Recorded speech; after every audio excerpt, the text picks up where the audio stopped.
It's time for Sports Day. Turn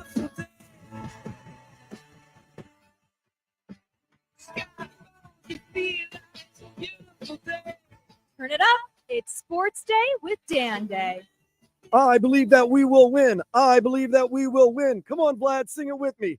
I believe that we will win. I believe that we will win. For which game? I'm talking about all of them, baby. Tonight, U.S. men's national team against Bolivia, Copa America. And then tomorrow night, Florida Panthers Game 7 versus the Edmonton Oilers. Here we go, Vlad. 1, 2, 3. I want to hear you. I believe that we will win. I believe that we will win. No, you're not singing along. I'm saying it again. I'm going on the record right here. I believe that we will win. I believe that we will win. I do. This is the country. No one would believe they could topple the great British Empire. No one believed that we could go into not one but 2 world wars and win. No one believed that a country of immigrants, whether they chose to be here or not, could become the greatest power in the world. We're a country of long shots, Vlad. And maybe it's a little bit of a long shot to get both the United States and the Panthers to win this weekend or this week or whatever, these next 2 days. So the Panthers representing the United States? They represent you and I, yes. So this is a U.S.-Canada beef right now? Come on. Yeah. Let's not do that. Even though Canada has made it, let's not do that. We're better than that. First of all, USA favored tonight. Second of all, Panthers favored tomorrow night. So it's not really a long shot. I was just, dramatic I hate effect. that. I hate when the United States try to act like they're underdogs and something when they always want to be the big bad bullies and favorites. So let's not do that. I still believe that we will win. I'm not doing this just for show, Vlad. I really do believe that we will win. Not only USA tonight, but also the Florida Panthers tomorrow. And I thought I was going to come on, Vlad. I'm the first person to admit. Got off of work, went to Jensen's liquor store, said hi to Don Julio, Manny, the whole team over there. I said, I'm going to go home and I'm going to think about what Vlad said. My confidence is going to wane on the Panthers. I'm at like 7.2% right now. And when I say 7.2 out of 10, not 7.2 out of 100, because then that's not really. You know what, Vlad? I'll be honest with you. It hasn't moved. It's still 7.2%. Hadn't gotten better, hadn't gotten worse. I'm right there. Where's your confidence level at, Vlad? From 0 to 10, 0 being no confidence, 10 being 100% confidence. I don't know why we don't do a 0 100. I don't know. 5. You're still at 5. So you haven't moved either. Yeah, but it's not a confident. It's like, bro, this tomorrow night. It's on, baby. Let's go. I'm excited now. I'm excited because, it's been a long time since I've been at a Game 7, but I've never been in a Game 7 for a championship. Right. Like, this is it. You've been in Game 7s. You move on to the next series, and that's it. But this is it. This is the penultimate. There's no hockey game after tomorrow. The whole nation is talking about it right now. They're saying, I don't know if the whole nation is talking about it. But the show before ours, whoever that is, and don't get me started, they're talking about Panthers can either get the championship and it's their first championship and great, or else they will live in infamy as a team that let it go. I mean, they're not celebrated. Oh man, you're not going to walk me down from this 7.2% confidence that I have, 7.2 out of 10 confidence that I have. No. I tried to walk myself back a little bit, keep the expectations low. I can't. USA, there could be a draw tonight. I'll say that. There is a chance for that. There could be. Jamaica got robbed last night too, by the way. We're not going to get into that right now. We're going to get into that later. But I feel it, man. USA, Christian Pulisic, number 10. I'm wearing my jersey. Captain America, our number 10.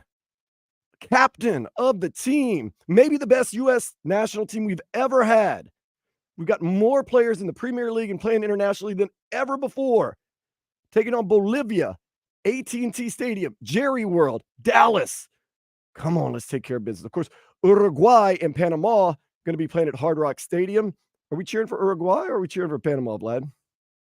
Or we're not cheering for anybody? We're just cheering for I think we cheering for Uruguay because our boy. Yeah, I like Uruguay enough. Did you say your prayers today at church, Vlad? No. Because I like your prayers. Competitive game, no one get hurt. All the brother coaches keep their jobs in the NFL. Absolutely. That's the great prayer. Yeah. Nobody gets hurt. My team wins, and all the brother. If there's a brother head coach, he wins automatically out the gate. The good Lord on Sunday is fielded a lot, but the good Lord can take care of it all. He's like, oh, Vlad. Absolutely. Oh goodness, I love it. I absolutely love it. And then of course tomorrow, Florida Panthers. It's nerve-wracking, yes, but Yeah, everybody's tight. You know why I know people are nervous? I haven't seen anybody from shows that work Monday through Friday put out anything on their weekend socials after game 6. I haven't seen a Tovin post, Leroy post. Hawk put something about going through Sawgrass Mills. You have to go through Rainforest Cafe to get to the championship. I did see that. Yeah. I think people are nervous, man. Tight asses. Everybody's got to cater tight ass. You know what? Well, I'm not going to say what I want to say because you'll get mad and you'll play hey yo and everything like that. I'm just going to go on the record and say, I think you want me to say it or you want me to not say it? You say it. I'm still going to say hey yo. Okay. If it's password. I'm going to loosen up my ass right now. I'm waiting for the hey yo. Hey, yo. I'm going with it, man. I believe that we will win. This is not shtick. This is not a joke. I believe that we will win. USA men's team tonight, and the Florida Panthers get the trophy tomorrow at home. The redemption tour completes with a win. You're always nervous. I've jinxed it. I have not jinxed it. Who texts that? Heat Culture 23. I have not jinxed it. Okay, so Bolivia is going to win, and let me jinx some other things. Argentina is going to win the Copa America. I believe that. Thank you. You're very welcome. Argentinians might think you jinxed them. Is that the case? Is that the case that I'm jinxing? Me, Dan Day, is jinxing a whole international team. USA wins tonight. Florida Panthers win tomorrow. I'm going to go on the record. No one else wants to go on the record. I'll do it right now. And I'm not playing around. I mean this. You got to believe we're the better team. We maybe don't have the bigger stars. I'll admit that also. Yeah, but guess what? You got a guy in goal that can fulfill his destiny tomorrow. And they got 97 and 29. That's fine. We got a guy in goal. They got Jordan and Pippen right now. Where's Bill Cartwright falling to all I this? don't know. They don't got no Bill Cartwright there. You know what? They're Bill Cartwright to win the game on game 6. You like the Bill Cartwright reference? I love the Bill Cartwright reference. Luke Longley, all that. Ooh, Cliff Bill Weddington? Bill Weddington and Cliff Levingston. But guess what? Game 7, the best players. I know the best players, the stars usually shine and make a big difference. I do understand that. And the last time he played in Sunrise was game 5. You saw what he did? I understand. He put on a show. Do you remember what happened in game 1 of this series? That was so far ago. That was so long ago. I understand that. Game 1 was so long ago. But Vlad, it's in him. It better. It could be, and I'm not, okay, never mind. Nope, not doing it. I almost got pulled into jinxing somebody, but I didn't. Connor McDavid, Leon Draisaitl, they're going to be Connor McDavid and Leon Draisaitl. That's not good. Okay, I'm just saying they will good. be. They will be. What are you going to do for the Florida Panthers? Muck it up, play your game, get that first goal, get that first goal. I'm going to say it one more time for good mojo. Get that first goal. All right, let me ask you this. Here we go. If Panthers get the first goal, I think everybody would be. But what if the Oilers score the first goal? What if it's McDavid that scores the first goal? Okay, so Vlad, in that situation, if Connor McDavid scores the first goal tomorrow night in the first, let's say, period, my confidence level from 7.2 out of 10. It'll be a 2.7. Yeah, maybe lower than that. Maybe a little lower than that. I'll be honest, about 2.1. 2.1, yeah. I don't want to totally give up, but, I said it. We said it yesterday, Vlad. Scares the Jesus out of me. We said it yesterday, Vlad. I do believe the team that scores the first goal wins the cup tomorrow. With your luck, it'll be 0-0 overtime. I'll take that. Well, then I'll be 100% right. The next goal wins. Yeah, that's what I'm saying. With your luck, it'll be 0-0 going into overtime. Dude, Vlad, what's going to happen if it goes 0-0 overtime? My heart and everyone else's heart and every part of their body in South Florida and Canada. If it goes to overtime, right? It'll be the greatest game ever, by the way. Nah, I'm going to feel bad. Vlad's actually going to have a heart. The one few times that Vlad has a heart. I feel bad for whoever loses. That's why Vlad's going to have a heart. Because if it goes 0-0, if it's 0-0 going to overtime, knowing that the next goal is to win the cup, that you're going to feel bad. I will legitimately feel bad for the losing team. Right. I'll hug everybody in the bar if the Panthers win. I'll high five. I'll stand on my head. But if I see an Oilers fan that spent money to come to Sunrise to see their team pull off the miracle and they lose in overtime, I'm gonna give them a hug. I will literally give them a hug. I don't know if I've gotten old, I've turned soft, but that's gonna be. I always say context. Everything is in context, and you got to understand if the Oilers lose, I'll be happy because the Panthers win. Oh, absolutely. But I feel bad for the Oilers team because it's like, they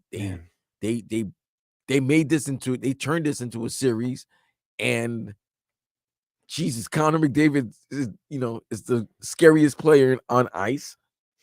Yeah, he is damn good, and nobody should call him overrated, as certain people did, and it's kind of biting them in the ass. So no, yes, I will feel bad. I will have a heart. I will feel bad for the losing team if it goes to overtime. If it goes 0-0 to overtime and we win, like I said, the initial hugs and tears of joy. But then I'll actually look at Stuart Skinner and be like, man, nah, bro, you earn my respect. That sucks. I played you in the beginning. I didn't think you were like near Bobby's. You're not in Bobby's level, but you played your ass off you played your ass off throughout the whole series, to be honest with you. The whole playoffs, it seems like you've had some ups and downs, but McDavid, you are him.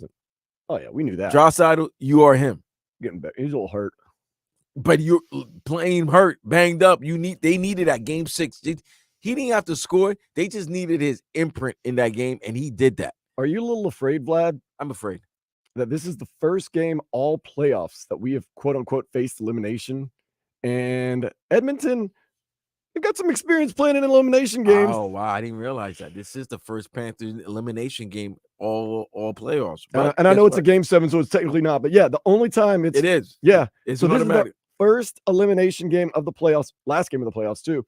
Edmonton's had a couple of elimination games. Remember they had that series in the first round where they went 7, and then of course they faced 3 in a row. This is going to be their 4th in a row. Whew. And they got a nation. They got a whole nation behind them. They have a nation behind them. As a good United States citizen, can we not all rally behind the beautiful Florida Panthers tonight or tomorrow night? We're going to take your calls. We can do it in the next segment, but when do you want to do it? Since you're controlling the phone board. 305-567-0560. Do you want to do it in the next segment? Do you want to do it later in the day? When do you want to do it? Start next hour. Next hour. Yeah, okay. We'll start from 1 to 4. 1 to 4. We'll take over. Once again, airing of your nervousness, your grievances, your therapy, your excitement. Panthers. If you're an Edmonton fan, you can call up 305-567-0560. We're here for you, baby. If you're upset about the Celtics coming down here and celebrating instead of being in their trash city, and if you're a Boston Celtics fan and you want to explain yourself or explain your team, you're more than welcome. 305-567-0560. We're here for you. Right now, let's get these headlines going. The U.S. men's national team, I believe that we will win, opens play in the Copa America 6 o'clock against Bolivia at 9 here in the MIA. It's Uruguay and Panama. Today at the Euro, you got 2 matches at 3 o'clock. Why is that? I do not understand that why. Usually you want to stagger them. I don't know. You get Scotland versus Hungary and Switzerland versus Germany. I know why. Wait. I know why. Because this is the last game for that group. Oh, okay. So they want to play at the same time. Oh, so they can't scoreboard watch. Right, but Soccer's I think so good about that. I think Germany's already in. So it's Germany's through. Yeah. Switzerland versus Germany. There's a joke in there somewhere. Absolutely. I just can't get it. I can't figure it out. I can't figure out that joke. It writes itself. Switzerland versus Germany. Maybe I'll figure it out later on. Game 7. Stanley Cup Finals tomorrow at 8. 7 o'clock pregame right here on 560 WQAM. Panthers, Oilers, Amerant Bank Arena. Cheapest tickets are going for around $1,200. Lower bowl tickets start at around $3,000. And I read online that $3,000 is a bargain if you're able to get lower bowl for $3,000 a piece. I hope my boy gets the 8 stacks that he deserves. 8 stacks. Yeah, come on, man. If lower bowl is 3 stacks, you know that means it's really double. You're gonna make more than that. You can sell it for more. They said $3,000 is a bargain if you can get it at that price. Yeah, that's basically. So that means $8,000 is really the price that you're looking at right now. 6,000 to 8,000. 8's a lot though. But you're doubling up. If 3,000 is a bargain, that means doubling up is what? 6, 5. I think you could probably sell them for 5. Now, if you're up against the glass, that might be 8. Nah, I think they got that oil money up there in Edmonton. Well, and they got that cocaine money here down South Florida. Teron Armstead recently said he thinks that Tua will sign a new contract and it will be either the largest of all time are right up there with the largest of all time. At first, in the podcast, he said largest of all time. And then at the end of the sentence, he was like, well, one of the highest of all time.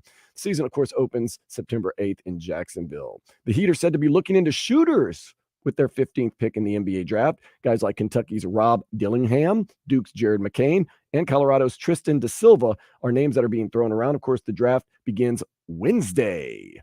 Texas A&M defeated Tennessee 9-5 to take a 1-0 College World Series Championship Series lead, and they look for their first college baseball national championship today when the two play at 2 o'clock. Kyle Tyler gets his – oh, no, that's for the – Show your love. Come on now. Once again, there's an SEC or College World Series battle, so SEC team's going to win. I know you hate both. You probably hate Tennessee more than you hate A&M. And I'll tell you why I'm okay with Texas A&M. My cousin, Tony, actually played – he was a pitcher for Texas A&M years ago. So if any one of those two devil schools need to win, I would go with Texas A&M because my cousin did have a partial scholarship because in the SEC – well, they weren't in the SEC back then, but very rarely do college baseball teams give full scholarships. Really? Yep. Miami's only given one full scholarship in its entire history. Wait a minute. Your great university's never given LSU has never given a full scholarship to a baseball player. Not even to Ben Sheets? Not to Ben Sheets, not to Ben McDonald, not to Paul Skeens. I'm sorry, it's Ben McDonald. Yeah, Ben McDonald. They had a Sheets. They've never given a full scholarship to a baseball player. And you've had some great players come out of that. Paul Skeens, nope. He didn't get one? Not a full scholarship. Nope. He didn't but I mean, the thing is, you got live. You don't need that. Right. The thing is, they got NILs, and LSU's got this interesting, or they used to. I don't know if they still have it, but they had this like scholarship program that if you were in state and you had above a 3.0, they pay for your scholarship. So really, it was just kind of extra money. I don't know where they could. But I mean, it was for all students. It wasn't just for guys. But yeah, so okay, interesting. So my cousin Tony Ploche, who's down in San Antonio, Texas, I know he's not listening right now. He's a police officer now. He did pitch for Texas A&M in the 80s. Got drafted to the pros, but decided to go to Texas A&M. Then eventually threw his arm out. But so I'd cheer for Texas A&M if I had to. But that's what's weird. A lot of people that are in the SEC, they cheer for other SEC schools. I'm not that type. That's what I like about people here in South Florida. They hate every other ACC team. I hate every other SEC team. I'm not like, oh, SEC, it's a power conference. No, I like LSU. That's my team. Everybody else in the SEC, I hate fall off. I hate it, but I kind of respect it in a way that they represent their region. You know what I mean? I don't like that. No, I don't. Because then you would say, well, if we can't win the national championship, let Clemson win it. Or I'm not going to say Florida State because there's no way you'd like them. But let Georgia Tech win it. No, hell no. I want to win it. I don't want them getting the good recruiting. I was like, well, at least if we can't win, let Alabama win it. Yeah, because now when Nick Saban goes into a house, he has another national championship to recruit somebody with and a lot of money. Well, that's another thing. David Beckham is interested in signing free agent star Raphael Varane. The French national played with Man U and Real Madrid in Europe. Inter Miami, of course, they play Saturday, 8:30 in Nashville. Mariners pitcher Logan Gilbert dominated the Marlins. 8 scoreless innings yesterday. The M's won 9-0. The two finish up their weekend series today at 1:40. And get this, Kyle Tyler gets his first start ever today for the Fish. He's only got 2 innings under his belt this season. Didn't he also get bad news with the pitcher? Yes, Jesus Luzardo will be out at least a month with a bad back. Come on, man. I've had a bad back. I know. I wasn't out a month. Well, different strokes, different folks, man. I'm tougher. No, you could be. Technically could be. Good news. Sha'Carri Richardson. Sha'Carri? Is it Kari? Yeah. Beautiful lady. 100-meter dash final winner at the U.S. Olympic trials.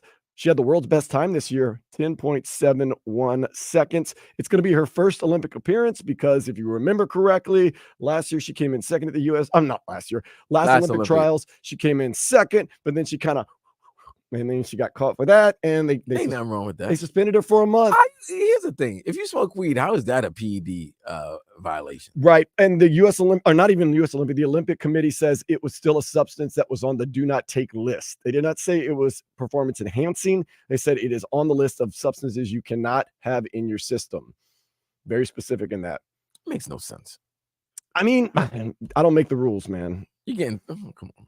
Weed is not enhancing anything. They didn't say it was enhancing, and I'm not getting into the whole politics. I'm strictly stating what the IOC said. They said that it was on the list of substances that could not be in your system. Why? I'm not part of the IOC. F the IOC. Okay, goodness gracious.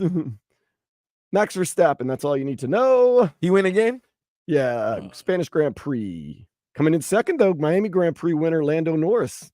Okay, maybe we got a little rivalry of brewing. Lando versus MVS. It's got to get a little tighter, man. And Vlad, I want you to tell me what this headline is about. The U.S. are playing England in the ICC Men's T20 World Cup in Broward County. Wait, what?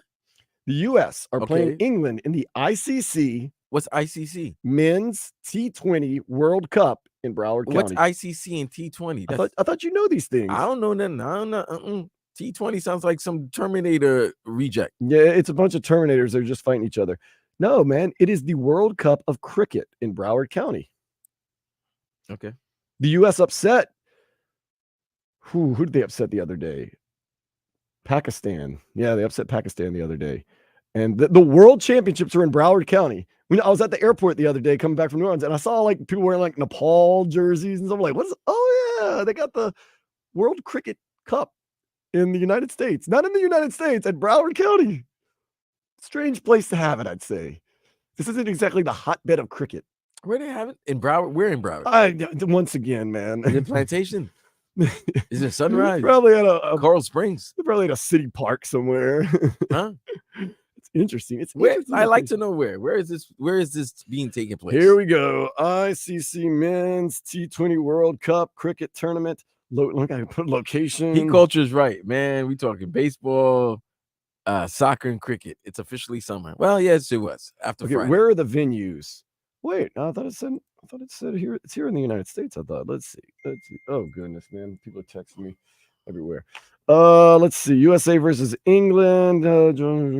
Keeps my final hopes alive. USA will be like, oh, they're in Barbados right now. I thought it was here in the United States. Maybe it was an earlier round that they had here. in Barbados. That makes sense. That makes a lot more sense, man. Come on, different locations, because Broward County, that's not the hotbed of. No disrespect to Broward County, but I never considered it a hotbed for cricket. Barbados, Antigua, St. Lucia. Well, stop. You're giving me articles now. Okay, well, there was some of it here in South Florida. Yeah, well, good. Look, I had no knowledge of it, nor would I want any knowledge of it. Well, but good luck to all the prayers, and good luck to all all participants. Let me give you an update. Play is in progress. Okay, who's winning? Let me give you the score. U.S. 99. U.S. is at 115, Mm-hmm. and England is 8/0 right now. Wait, what? Yep. I don't know. Okay. So just know that USA has 115, 18.5, and England has 8/0, 2.1. And the CRR is 3.81. England needs 108 runs in 107 balls at 6.05 RPO. Hey, yo. That is your cricket update. With that being said, I ain't gonna lie to you. I didn't understand anything until you said cricket needs 100. England needs 108 runs or 108 runs in 106 balls. Pause. But at yeah, 6.1 RPO. That's the only thing that is the only thing I understood. That makes me think, hey, there's a wager to be had. There could be some wagering later on at the Super 8. That's going to be tomorrow. West Indies versus South Africa. I'm down with the West Indies. That's in Antigua. That's going to be at 6 a.m. I will say this, though. You got a big day ahead of you tomorrow. I got a big day ahead of me. Yeah, sure. Get up at 5:30 so you can watch the West Indies and South or watch. I don't even know where you watch it. Nonetheless, keep up to date with that. I'll be up. I mean, I'm doing I'm producing the Joe Rogan show. Ooh, can you read that in the headlines tomorrow? I'm not doing headlines. Oh, okay. Can you bring it up to Joe? I'll bring it up to Hollywood. Okay. And then you got the Panthers Game 7 tomorrow night. I'll be there. With that being said, let's go to the day spa. Get this, Vlad. An Ohio hospital is taking care of 7 pairs of twins that were all born in the span of just 3 days recently. What's going on in the water of Ohio? Twins everywhere. Twins. Quinkies. All right, up next, we're going to take a deeper dive into this Panthers game. There's been some interesting stats that we want to look at as the Panthers and the Edmonton Oilers prepare for the 2 most thrilling / scary / overstated words of all time in sports. Game 7, 560 WQAM.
My dude Seth just texted me. There is a cricket stadium in Sunrise on 441, just north of Sunrise Boulevard on the east side, where they did hold some of those cricket tournaments, but now they have moved on to Antigua and other places like St. Lucia and everything like that. Nonetheless, we'll keep an eye on the U.S.-England team and let you know as soon as the winner is crowned. England needs 84 runs in 96 balls at 5.25 RPO. So basically, I'm waiting for them to say whoever the winner is, and I will tell you that. If you are a huge cricket fan, you're probably watching or listening to the game now. So nonetheless, I don't think we're your spot for cricket updates, but we'll make it happen. We do have to worry about these Florida Panthers though tomorrow. It is going to be, needless to say, the biggest game in Florida Panthers history. Game 7, up 3-0. All we needed was 1. We lose 8-1. Okay, they got 1. Nice for them. Lose game 5. Okay, let's stop playing around. Game 6, we're at home. It'll be fine. Lose game 6. Now it's game 7. Confidence level staying high, but a little bit nervous. Recently saw an article by Jordan McPherson, Miami Herald. Some interesting stats about these Panthers. This will help tell the story, he says. 0.00. So basically, no time at all. The amount of time the Panthers have played with a lead over the past 3 games. Edmonton has opened the scoring in each game, and as soon as the Oilers got ahead, they never looked back. Once again, backing up my point, Panthers need to score first tomorrow. They need to score first tomorrow. They have not led a second these past 3 games. In the history of the NHL, only 5 teams have clinched the Stanley Cup with a multi-goal comeback win, and none in the past 50 years. Okay. You want some more stats that help you out, Vlad? Here we go. 5.3%. Panthers power play. It has been an issue all series, scoring just once in 19 attempts for a 5.3% success rate. Edmonton has actually outscored Florida when the Panthers are on the power play, scoring a pair of they're minus goals. 1. They're minus 1 on the power play. And giving up 2 shorthanded goals. Yeah, so actually the Panthers have been worse on the power play. Yeah, which is why people wanted to say, can they deny the penalty? Yeah, I think you should decline the penalty. You should be able to decline penalties like the NFL, man. No, that's nasty work. If you can't, you have to decline the penalty because you can't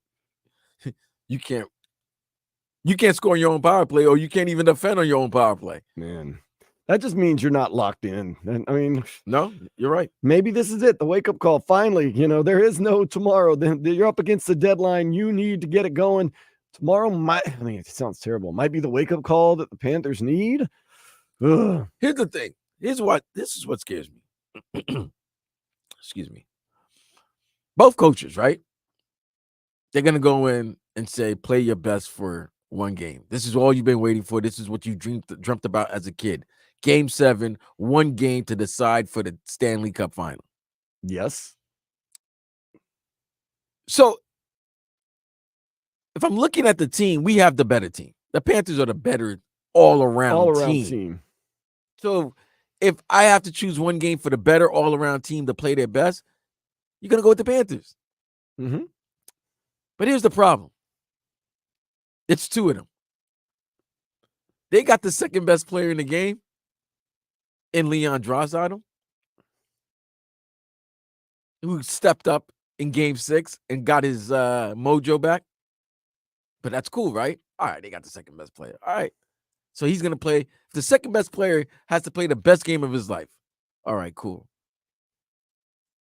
Oh, they also have the best damn player in the game, who's been playing like the best damn player in the game.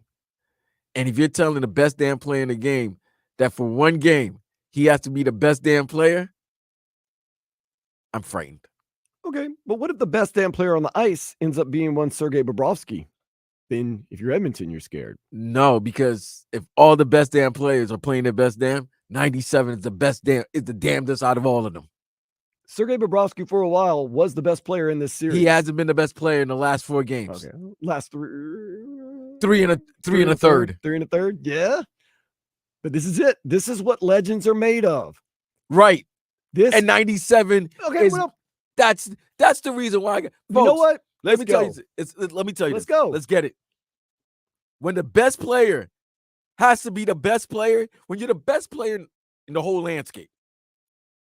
We've seen this happen. You guys have seen this happen. You guys saw this in 2012. Game 6, Eastern Conference Finals, Boston. Elimination. Best damn player in the sport had to be the best damn player in the sport. And what did he do? 45, 15, and 6.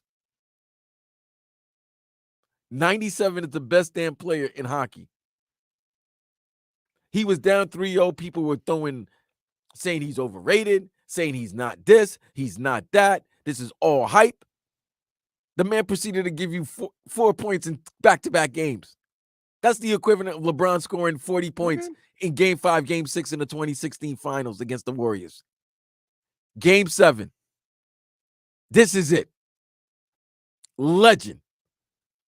You can make history. Both sides. Mm-hmm. I don't care. You Panthers win. I don't give a damn that they lost 3 in a row. Who cares? Doesn't matter. You You got to earn it. It was for the script. You have to earn it. It was for the script.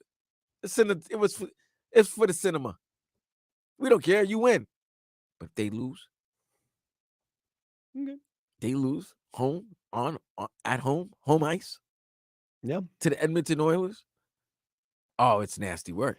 You have the country of Canada crapping on the city of South Florida. Yeah. City, Okay. I like this. I like our best damn player being the best damn player tomorrow night. and I like their best damn player being their best damn player too. No, I'm talking about the best damn player on the ice tomorrow night. I like that our guy could be that guy. I think that our guy can be that guy. And I think if our guy is the best damn player on the ice, we've seen the script. Fam, he's given up 18 goals they've given up 18 goals the last 3 games. This is what makes legends. You go in there and you have the game of your life. One game. Well, one he game hasn't. only. Well, he doesn't have to go. He lives there. He stays there. But Edmonton is coming with their guy. That's the thing. Listen, man. If this was goalie versus goalie, I'm still going with Bob. This ain't goalie versus goalie. This is players versus this is McDavid. Okay. Draisaitl. Let's go. I'm ready. Corey Perry, his old ass. Not about me being ready because I'm not playing. But Corey Perry's old ass. Experience. They got experience in these games. yeah, that does scare me a little bit. They got guys who've had experience in these type of situations. Here's one more I'm stat. scared. Panthers 0-6. In their last 6 power plays? No. Elimination 6 of the games? Panthers' 8 losses this postseason, including all 3 in the Stanley Cup Finals, have come when they've allowed more than 3 goals. That's not good. When Florida holds its opponents to no more than 3 goals, they're 15-2. So here's what you need. These stats are telling me a few things. Power play, chuck it. Who cares? First goal of the game, extremely important. Allowing only 1 or 2 to get by you, also extremely important. All it tells me is this. Sergei Bobrovsky needs to play the best game of his life tomorrow night. You want me to tell you? I'm going to break it. No, you're right. I like simple equations. Simple equation. But everybody's going to have to play the best game of their life How tomorrow. about this? Whoever has the best game of their life is going to win. If Sergei Bobrovsky has the best game of his life, yes. I was giving you simple equations. Well, guess what? What if Connor McDavid has the best game of his life? That's what I was saying. What if both guys? That's what I'm saying. What if both guys have the best game of their life? That's what I'm saying. Well, guess what? I'm going with the guy that's whatever superstar has the best game of their life or has the better game of their life between the other ones is going to win. If Barkov has the best game of his life and he's better than Connor McDavid and Leon Draisaitl and whoever else is on that team, we're going to get the win. If Sergei Bobrovsky has the best game of his life over everyone else or the better game over everyone else, we win. And you know the other options. If they have theirs, I don't even want to talk about it. Look, the Panthers have had 2 4-game losing streaks this year. From January 13th to January 19th, they lost 4 in a row. 3 of those 4 losses were in overtime. No, 2 of those losses were in overtime. I'm sorry. They lost to New Jersey at home. They lost to Anaheim in overtime. They lost to Detroit in overtime. They lost to Minnesota at home. By the way, all these 4 losses were at home. Oh, come on. Right? And then the second 4-game losing streak was in March. They lost at Carolina 4-0. They lost to Tampa Bay 5-3. They lost to Nashville 3-0, and they lost to the Rangers on a Saturday night ABC primetime game 4-3 in a shootout. All those more than 3 goals or more. Once again, 3 goals or more in those 2 4-game losing streaks that they've had. And they're not scoring as well. Yeah. Not getting a lot of shots either. This is why. So you kind of see if there's ever a little decline in the Panthers play, you kind of know what the MO is. They're not scoring and they're giving up 3 or more goals. Yep. And guess what they've done the last 3 games? Yep. Every single game this series. They've given up 3 or more goals. Did Edmonton really figure things out in that game 4? That game 3. That third period of the game 3. That crazy comeback that they try to do. That they really almost completed if it wasn't Sergei's great block, a great save late in the third period. But they figured something out because from then on, they've outscored the Panthers. It's a record. It's, by the way, it's tied for the record. 16-5. It's tied for the record for a 3-game period. 16-5. That means you're averaging 5 goals a game while the other team is averaging, what, a goal and a half? Yeah. Okay. So did they figure something out? Seems like they kind of did. We're going to take a quick break, come back real quick, Vlad. I'm going to ask you a quick question or two about this game tomorrow night, and hopefully you will give me an answer that makes me feel somewhat secure. That's next. Sports Day 560 WQAM.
Sports Day 560 WQAM.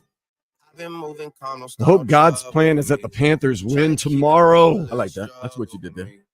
Don't pull up at 6 a.m. unless you've got that cup with me. Vlad, I'm just now letting it sink in. I think it's sinking in with you a little bit. Tomorrow's game for the Panthers is more than just for the Stanley Cup. Nah, man. This game, I'm not playing around. You and I just talked about how serious, how life-changing, a lot of organization-changing, many ramifications with this game tomorrow. This is, it sounds silly, but it's true.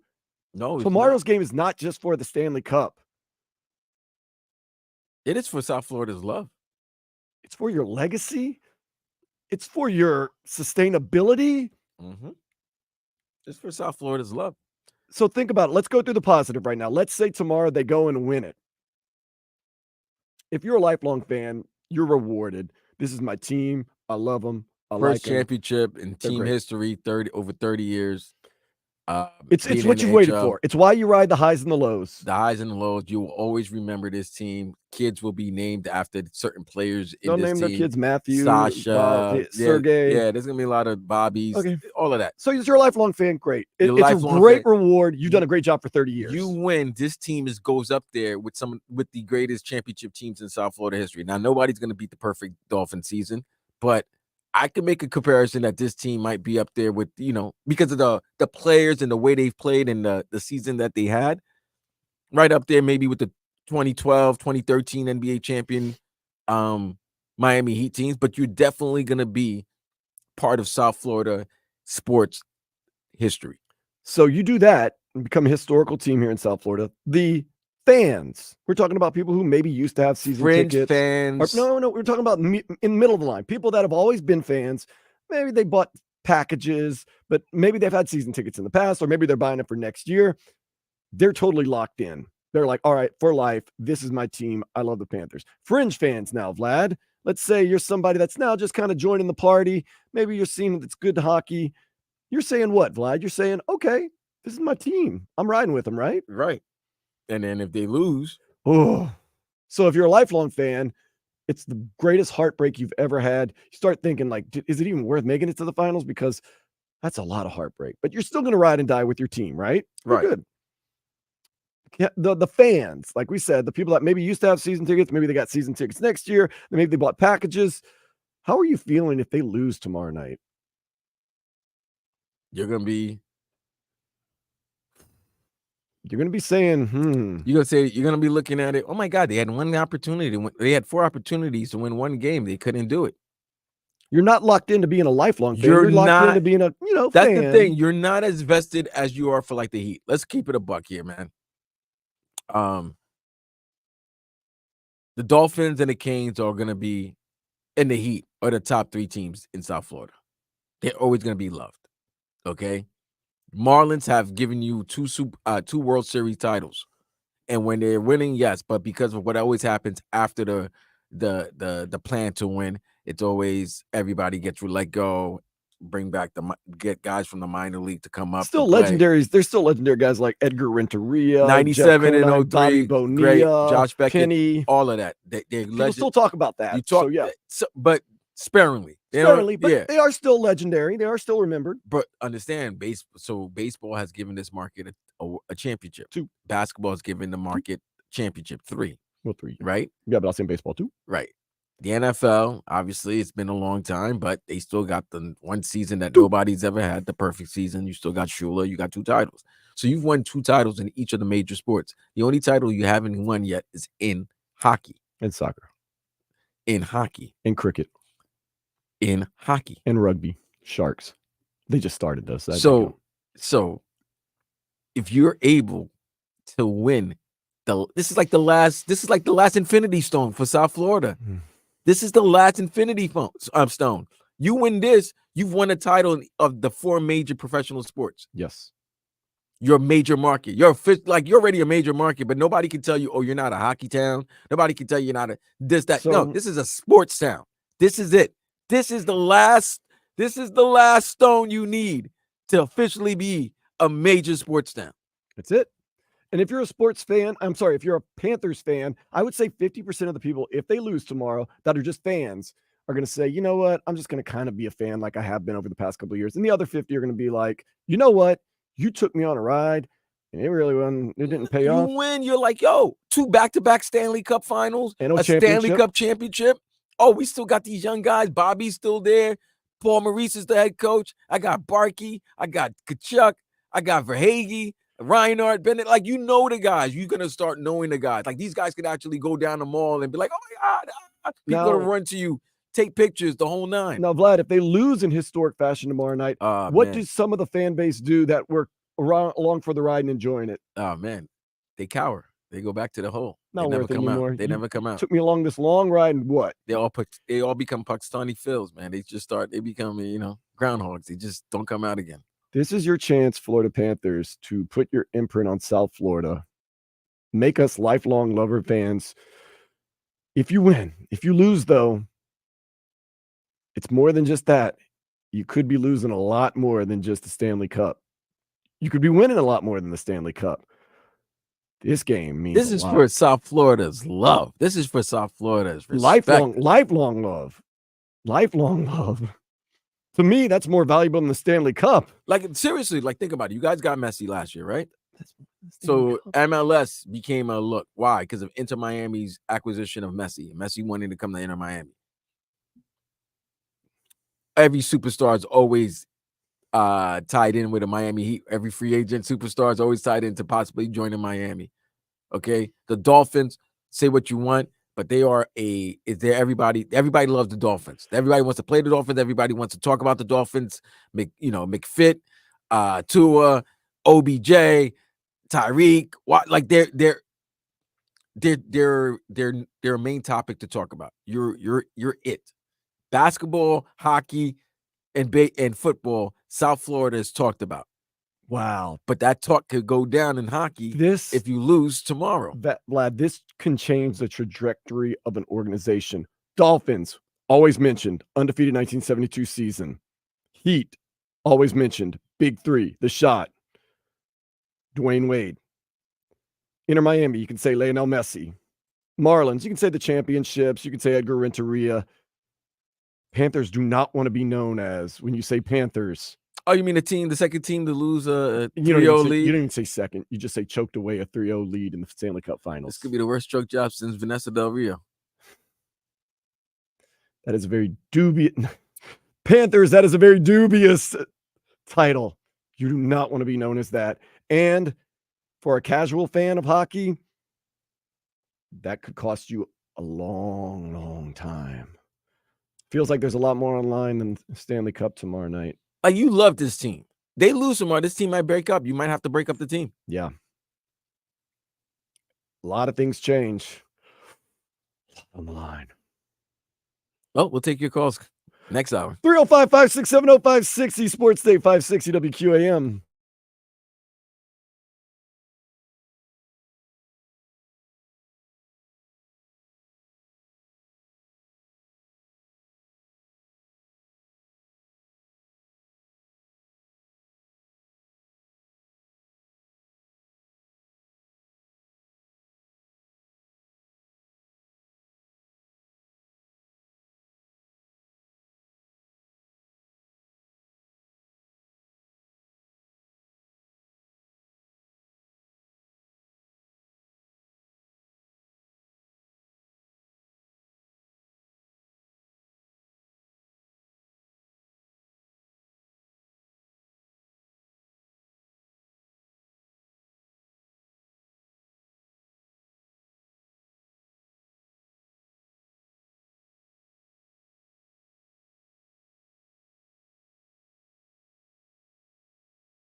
Time for Sports Day. Turn it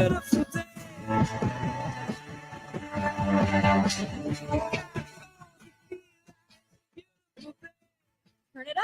It's Sports Day with Dan Day. We are getting closer and closer to go time.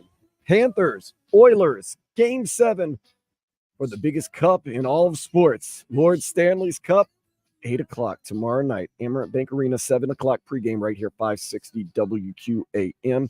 Taking your calls and texts. You can call in 305-567-0560. Are you nervous? Are you stoked? Are you ready? Are you predicting a win for the Panthers?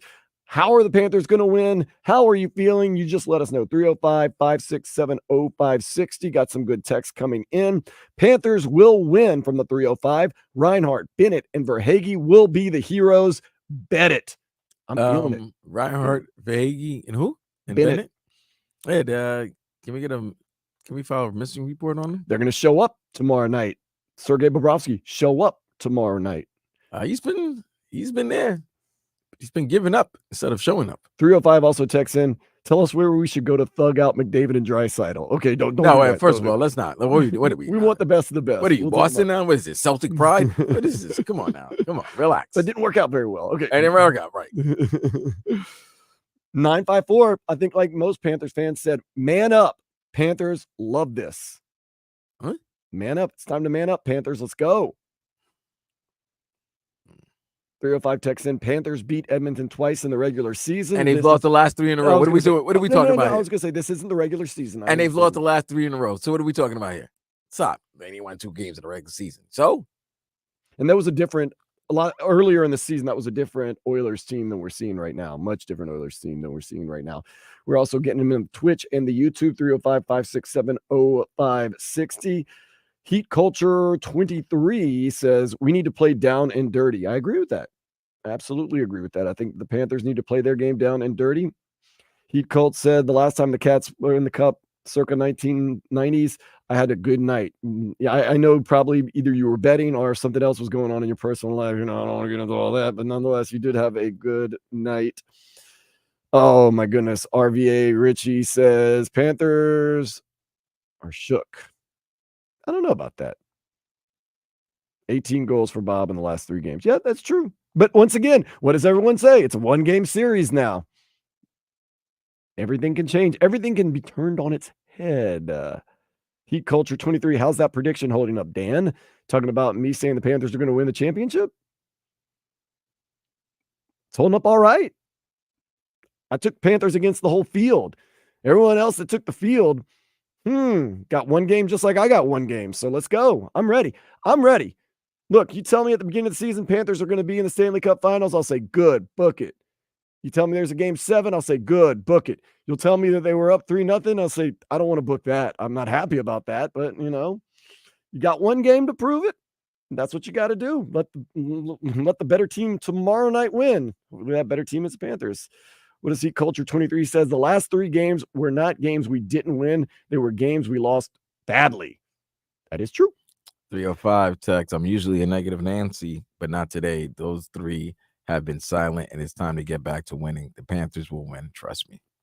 And once again, I'm not going to look at that silver lining of the 3rd period of game 5. We really start. No, I don't want to hear that because you know what? Down. You're getting your ass beat. No. Not only about that. Okay, cool. What happened the first period of game 6? Yeah. You didn't carry that? Yeah, we have the momentum now. You'll see. I heard that everywhere. And I said, what do you shut yourself up? That must be still in the conveyor belt at the airport because that didn't go along. They didn't travel with them to Edmonton. Everyone that said that, I said, when the team had us put away and, kind of let it go, and Matthew Tkachuk made a dive. Tkachuk again. No, he would not. No, stop that. Great save, but there was only like 16 seconds left in the game, right? Yeah, and then they came right back. It was a great save, but nobody went back to help Tkachuk, so McDavid was there. It was like, oh, okay, well, free goal for me here, empty net. But you're right. They were down 4-1. They had to make a furious comeback just to get it a 4-3. Did they have a chance to tie it? Yeah, but it would have been so much of an effort, and it wasn't still a guarantee that they would still win that game because they still could have lost it in overtime. But you were happy. All right, they got their mojo back. Tkachuk is playing like Tkachuk. Fine.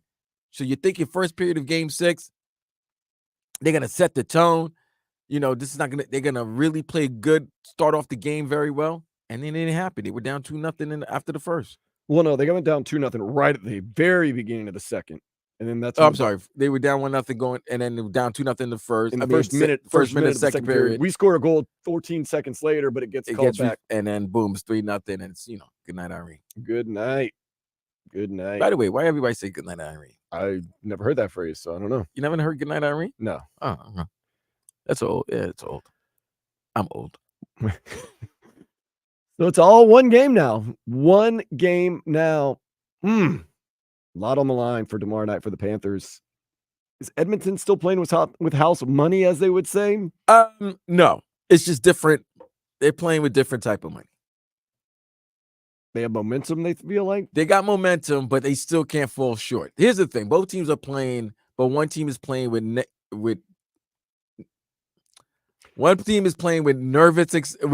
anxiety, and the other team is playing with nervous excitement. How about this? If you're the Panthers, don't be nervous. Be motivated. Be motivated. You don't want history happening on your eyes. Man, I think they've been motivated. They probably heard be motivated the last 3 games, and they haven't. So well, yeah, they have reasons to say. It's one thing. They have reasons to be nervous. One thing to say, one thing to do. And maybe now that the fact that they could be part of a historic collapse, now they'll play better because maybe the other games they didn't feel like they had to win. But that's what I'm saying. Maybe the Panthers have been playing with house money, saying, if we don't have our best game, we still got another. If we don't have our best game, we still got another. Now there is no other. I don't think I think you could get away with it after game 4 and maybe possibly game 5. That's why you hope game 6 they would go out there. But game 6 is like, now doubt has entered. That was the one that I think most Panther fans really started hurting on was game 4. You say, you know what? And this is just me thinking, you know what? They were due. They're going to get one. It's the Stanley Cup Finals. Game 5, you say, okay, guys, wake up. Let's not play around anymore. Game 6 goes in there. And the way they won game 6. It was a thorough beatdown. Right. The way they won game 6, it wasn't like it was nip and tuck and they just got a lucky shot here and there. No, they beat you. So now they've beaten you 3 games in a row pretty handily. And you wonder, have they figured things out? Are we not really the team we thought we were? Doubt starts creeping in. And then you say, game 7, they got star power. And usually it's the stars that decide game 7s. I'm going to stay at 7.2 on my confidence scale, though, because I really do believe, and I mean this in my heart, Sergei Bobrovsky cements himself as a legend in the sports pantheon of South Florida tomorrow. And then you also get some good games or maybe a great play from somebody like Sam Reinhart, Sam Bennett, Carter Verhaeghe. A big play from them. And I know the other side's got big players that probably can make big plays too. I also am very scared that this game could go to overtime, Vlad. I don't like that. My heart doesn't. My poor heart can't take it. My poor little heart. Dude, if this game goes to overtime, which now that we're manifesting, it will. It will. It's gonna probably go to double overtime. I'm not leaving Amarin Bank Arena until Tuesday afternoon. It can't go to a shootout. They in the playoffs. It's just no, you gotta play. Remember Carolina last year? We went to. They gotta play. They gotta play till a goal is in. So Vlad, my plans are tomorrow. I don't have to work tomorrow. Whew. So that means going to the beach, and I'm gonna start hitting it early. No, I have to work tomorrow. I got to do the Joe Rogan show, and then I got to do the game. And then I was supposed to do the Joe Rogan show Tuesday morning. I told Dan Hollywood I can't do it. Oh, well, maybe I'll have to be up Tuesday. I can't do it because for simple fact, if champagne is poured on me, I'm not, Yeah, and it gets into your veins. There's a different type of high that you get from champagne being poured into your veins. Like immediately and everything. If you've ever gone to like a beer throwing party or a champagne party, I've been to champagne parties. You have been. So you do digest and swallow some, but it's on your veins. It gets into your body. It's a weird feel. It's a great feeling, but it's also a very, very strong, potent feeling. So tonight, U.S. men's soccer against Bolivia. Copa America. This is the 5th time the U.S. has been in the Copa America. Twice they made it to the semifinals. This is the year they win it all. I'm going to go to Nathan and Giuseppe's house. Going to save a little bit of money. Going to have my own beer. Tomorrow night, Panthers, game 7. I don't have to work, so you know what that means. I'm going to get up at like 10 a.m., go hang out with Giuseppe, go to the beach, do some drinking on the beach, pass out, and around like 5 or 6, I'm going to catch the trolley down to South Beach and go to Lost Weekend and get the pictures of Yingling rolling.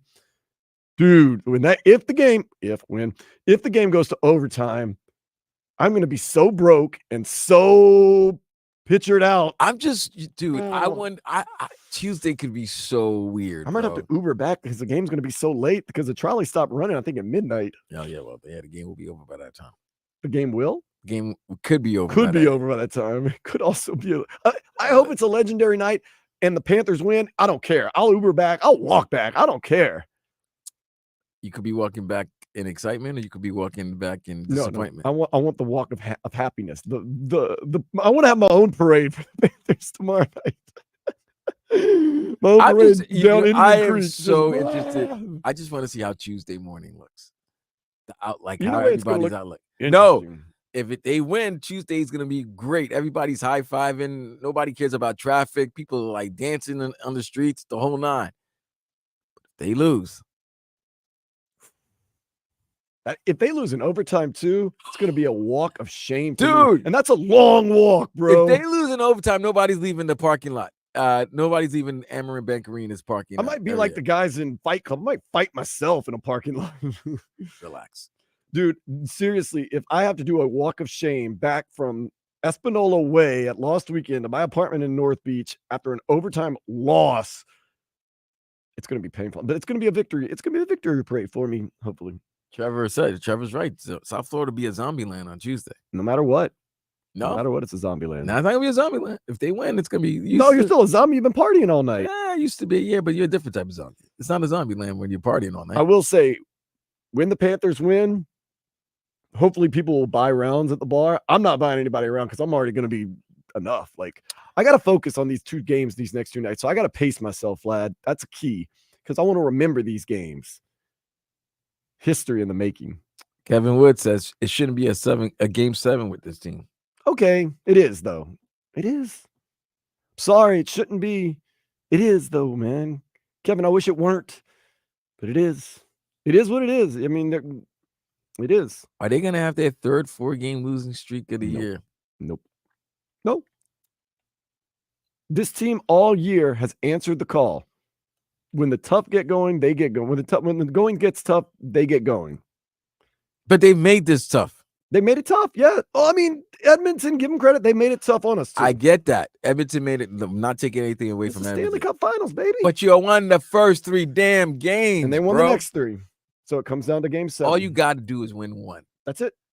But now you're waiting to the last opportunity to win that 1. Because here's the thing. You did your work on the front half. Now you just got to put it in on the back half or the back end. You procrastinated with the back end. It's not fun. And you don't put us in a very nice position. I do not like it. But let's go. Let's get some headlines. U.S. men's national team, Bolivia, Copa America, 6 o'clock tonight, 9 o'clock here in the MIA, Uruguay versus Panama. Today at the Euro, you get 2 matches at 3 o'clock, Scotland versus Hungary, Switzerland versus Alemania, Germany. Game 7, cheapest tickets, $1,200 for the upper deck. Lower bowl starts at $3,000, Vlad. Starts. Yeesh. How much do you love your team? I don't know. I like them a lot, but 3 stacks. That's and like the article I read in the Miami Herald said that's a bargain. Probably. Texas A&M and Tennessee will play game 2 of the College World Series Championship Series. Texas A&M won 9-5 last night. The Aggies can win their first college baseball national championship with a win today. If not, they will play for all the marbles Monday night. That's going to be something, though, if the College World Series has to go up against the Stanley Cup Finals. No way. They'll probably win tonight. Either way, watching the Stanley Cup Finals. Come on, man. Mariners pitcher Logan Gilbert dominated the Marlins, pitching 8 scoreless innings yesterday. The M's won 9-0. They finished the series 140 today. So in a couple of minutes, the Marlins are going to get underway. Ooh, let's get this update on the U.S. England ICC Men's T20 World Cup Championships. This is a semifinal matchup. Oh, it's a Super 8. I'm sorry. Super 8. Oh, bad news. What happened? England beats the USA by 10 wickets. Wait, they came back and won? Well, I would like to explain to you what happened, but I wasn't watching and everything. So the U.S. had 115, 18.5. They had 117/0, 9.4. England. So England won by 10 wickets. So they came back and won. I don't think it was so much of coming back and win. I think the U.S. got to go first, and then England went second. And then U.S. kind of set the bar, and England just surpassed the bar by 10 wickets. Okay. From what I've gathered by watching men's cricket either on 60 Minutes or on the news periodically. Are you upset? No, I'm not, because I don't know what the hell's going on. It's going to ruin your weekend? No, nothing's gonna ruin my weekend. Nothing. I could think of two things that could ruin your weekend, or at least your week. What? There's something tonight and tomorrow night. What's happening tonight? If the U.S. team moves, right? Yeah. They're gonna ruin my weekend? Hell no. It'll ruin my weekend. No, that's yours. The weekend's already over, bro. Weekend doesn't end until I pass out on Sunday night. Just saying. That being said, speaking of passing out, let's take a step into the day spa. A Vermont Republican state representative had to apologize for repeatedly pouring water into a Democrat state representative's purse after they got caught on camera. Our elected officials right there doing good work. Doing no work. I mean, like, as an elected official, why are you pouring water into someone's purse? Why not? Why not? Is that how you settle things in our government? I mean, have you seen how we settle things in our government? No, it's terrible. I know. Okay. Oh, up next, taking a break from some Panthers talk, we're going to talk about a recent Hall of Famer had some high praise for Tua Tagovailoa. That's next here on Sports Day 560 WQAM.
Contract or no contract, whether you like him or not, Tua Tagovailoa is the Dolphins quarterback, at least for this coming season. Some people think one of the best in the league. Some people think he's okay. Recently, Hall of Famer and Super Bowl champion Kurt Warner, he has his own podcast, and he was talking about Tua Tagovailoa and giving him a lot of praise, saying he has great anticipation. And you know what? If he had the choice between anticipation or athleticism, he would take anticipation. Recently, Kurt Warner joined Kyle Krabs and kind of explained what he meant about the whole being able to anticipate. You know, we've got a number of, quarterbacks that are tremendous athletically, and they may not have the anticipation piece. So they may miss out on that part of the play, but they make up for it at times because they have the ability to extend plays on the back end. I believe anticipation allows you to extend plays on the front end. It allows you to be able to do things that other guys can't do. And so that's where I see the value of anticipation, where a lot of people, see value in extending plays and extending plays. Anticipation does that because it allows you to make plays. It allows you to make throws that other guys aren't able to make, and that windows that close up on other guys, you're able to make them. So you're extending that play similarly to a player on the back end. But I believe there's two aspects of anticipation. And the first one is timing, the ability to throw to a spot, the ability to have that nuance with your wide receiver to understand when he's going to break, when he's going to come out of his break. Can I let this ball go early before the defense is able to react and get there? So that's the first part is the timing. And I know a lot of people think, well, everybody doesn't have that same timing. Everybody can't see it 3 steps ahead of when they have to throw it. And so the other part with anticipation is allows you to throw the ball different ways. If I'm a second later, even though I'm trying to throw with timing, I got to drive the throw. I've got to throw it through a guy to hit a window.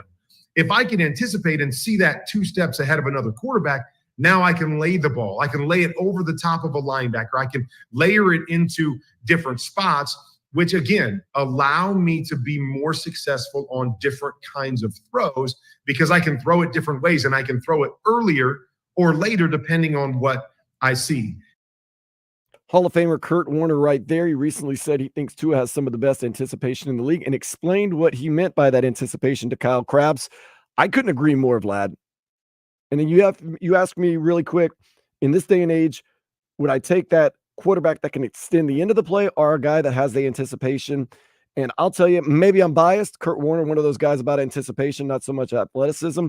Maybe I'm biased because of the whole Drew Brees thing, but I want a quarterback that can anticipate more than can just extend the end of the play with his athleticism. Because I've seen what it can do, especially for guys. And I've said this, Tua's ceiling is Drew Brees, which is a very high ceiling. Nonetheless, every once in a while you get that unicorn, and Aaron Rodgers is a great example where he can anticipate, but he can also extend at the end. But you can't always be that unicorn. Patty Patty can anticipate and he can move. Patrick Mahomes? Yeah. Patrick Mahomes can anticipate plays. Yeah, he anticipates and he can move. Like, I understand. Right. Okay. Yeah, there's the unicorns. I'm sorry about that. Right. Yeah. I'm just saying, I think I'd rather the guy that can move. Really? Yeah. Because you can anticipate doesn't necessarily mean your receiver's anticipating at the same time. Yeah, but they're going to run their routes and you can get it there. You heard Kurt Warner say, have it at a spot at the right time, the right place. Or the second part of it is kind of being able to layer it and put it through different places. I and mean, make it right. Yeah, but I mean, you're talking about a guy who couldn't move, so he needed to anticipate. So that's good. Tua, I think, can actually move. It's just that his body's weird. So that brings up the question: do you think he could be a unicorn? Where we know that I don't know if you have to be a unicorn, Dan. Like, you don't have to. I mean, some guys are just blessed like that. But there's guys. Put it this way, Brady wasn't the greatest. He wasn't a mobile quarterback, but he knew how to move. How about know how to maneuver around the pocket? Well, that's what he's kind of saying about anticipatory. Right. No, but you can anticipate, but you can also move around the pocket to give your guys time. You know what I'm saying? Like, you don't necessarily have to extend the play by running outside the pocket like a Russell Wilson or Lamar or anything, or those quarterbacks. You can actually extend the play just moving around the pocket, just boom, boom, boom. I think because of the injuries we would like him when we see that he's being pressured. We want him to get out of the pocket immediately. But there's certain throws that he just like you said, just move around the pocket. We all know. We always say once he taps the ball more than once, we all know he's cooked. He's cooked. But the great quarterbacks are able to tap the ball once and still be able to look for the open receiver, go through their progressions, because that anticipatory, that means you're not really going through the progressions. Right. That means you're thrown to a spot You're at a thrown place to a and you know where spot. it's going to be. Sometimes you got to go through the progressions, bro. Right. And he was also talking about progressions, is that it doesn't happen overnight. You don't come in from college and all of a sudden it didn't happen with him. Obviously, it took Kurt Warner forever. He played in the Arena League for a while, and it didn't happen with Drew Brees overnight. I saw it when Drew Brees first got with the Saints. He was a vastly different player from when he first started with San Diego, played with the Saints, to his championship years, when he just always seemed like he knew what was coming. He always took that. And that's what I think Tua needs to learn, is that you don't have to take off for 5-10 yards. Sometimes a step and a half buys you enough time to make the perfect throw. And maybe Tua's getting to that spot, but it's going to take time. I mean, he's still a young quarterback in this league. But if I had the choice between, and I know this sounds weird, Lamar Jackson, 2-time MVP, he's a great player, and I absolutely love Lamar Jackson. But if I had a choice between an athletic type like Lamar Jackson or an anticipatory quarterback like a Tom Brady or something like that, of course, that's once again the greatest of all time, but like a Drew Brees, I want the anticipatory for a lot of reasons. Number one, their body doesn't give out as quickly as someone that's going to be taking the hits. Are we really sure about that? Yes. What happened to Cam Newton? Yeah, but Cam never had 3 concussions that almost put him right. Okay, so yeah, you can anticipate. Stay there and anticipating, and have a big Cincinnati Bengal come knock your head You can off. get hit, and you're going to get hit. But if you're a more physical running quarterback that gets out of the pocket and will take some hits here and there, you can learn. Well, I mean, people need to learn how to slide. And 6'5", you're 6'5", you're gonna think you can, if you're Cam Newton size, you're gonna think you can outrun or go over the defender. But if you're Tua size, you got to be smart. It's good. Listen, nobody's taking anything away from Tua. He's a good quarterback. All right, top 10, top 12, he's up there. Question is he the quarterback that can lead your team to significant wins in the postseason, to a Super Bowl run or a Super Bowl title? That's the question. And if he does, you're happy. I think Kurt Warner did a good job right there in saying he's one of the best at anticipating, but he also is going to grow and be a better anticipatory quarterback, which makes him a better quarterback overall. And it's just going to come with a little bit of time and more experience. And I think, Tua, although he is good at anticipating, there is room for improvement because, yes, like you said, Vlad, sometimes he blindly just threw to spots. And that is good anticipation, but sometimes it kind of seemed like it was more of a system thing rather than him anticipating things. So maybe that's one of the progressions Tua can make. We know he's lost the weight, so he's going to be a little more mobile, but I don't think it's important that he's so mobile that he can just take off and run. I think the mobility is the part where he takes an extra step or two inside the pocket, could feel the pressure and get rid of the ball before he gets hit, and gives his receivers a little more time to run their routes. I like it. I like what Kurt Warner had to say right there. It makes me feel very positive on Tua Tagovailoa that someone like Kurt Warner, who obviously knows how to play quarterback and obviously knows what he's talking about, especially when it comes to that type of play that Tua is making, that he's high on Tua. That's a great thing. Once again, Lamar Jackson, 2-time MVP. Love him. Not taking anything away from him. Would love him here in Miami at one point, but we got who we got, and I think the anticipatory thing is good. And I also like the fact that Tua could also advance and be a better anticipatory quarterback because, like I said, I've seen it in the past. Kurt Warner, and same thing with Aaron Rodgers. It takes a while, like everybody. You got to be in the game for a while, but if you can have like one of those unicorns like Aaron Rodgers and Russell Wilson for a while was kind of like that, where they can anticipate and they can be mobile. Oh, man. Patrick Mahomes. Oh, man.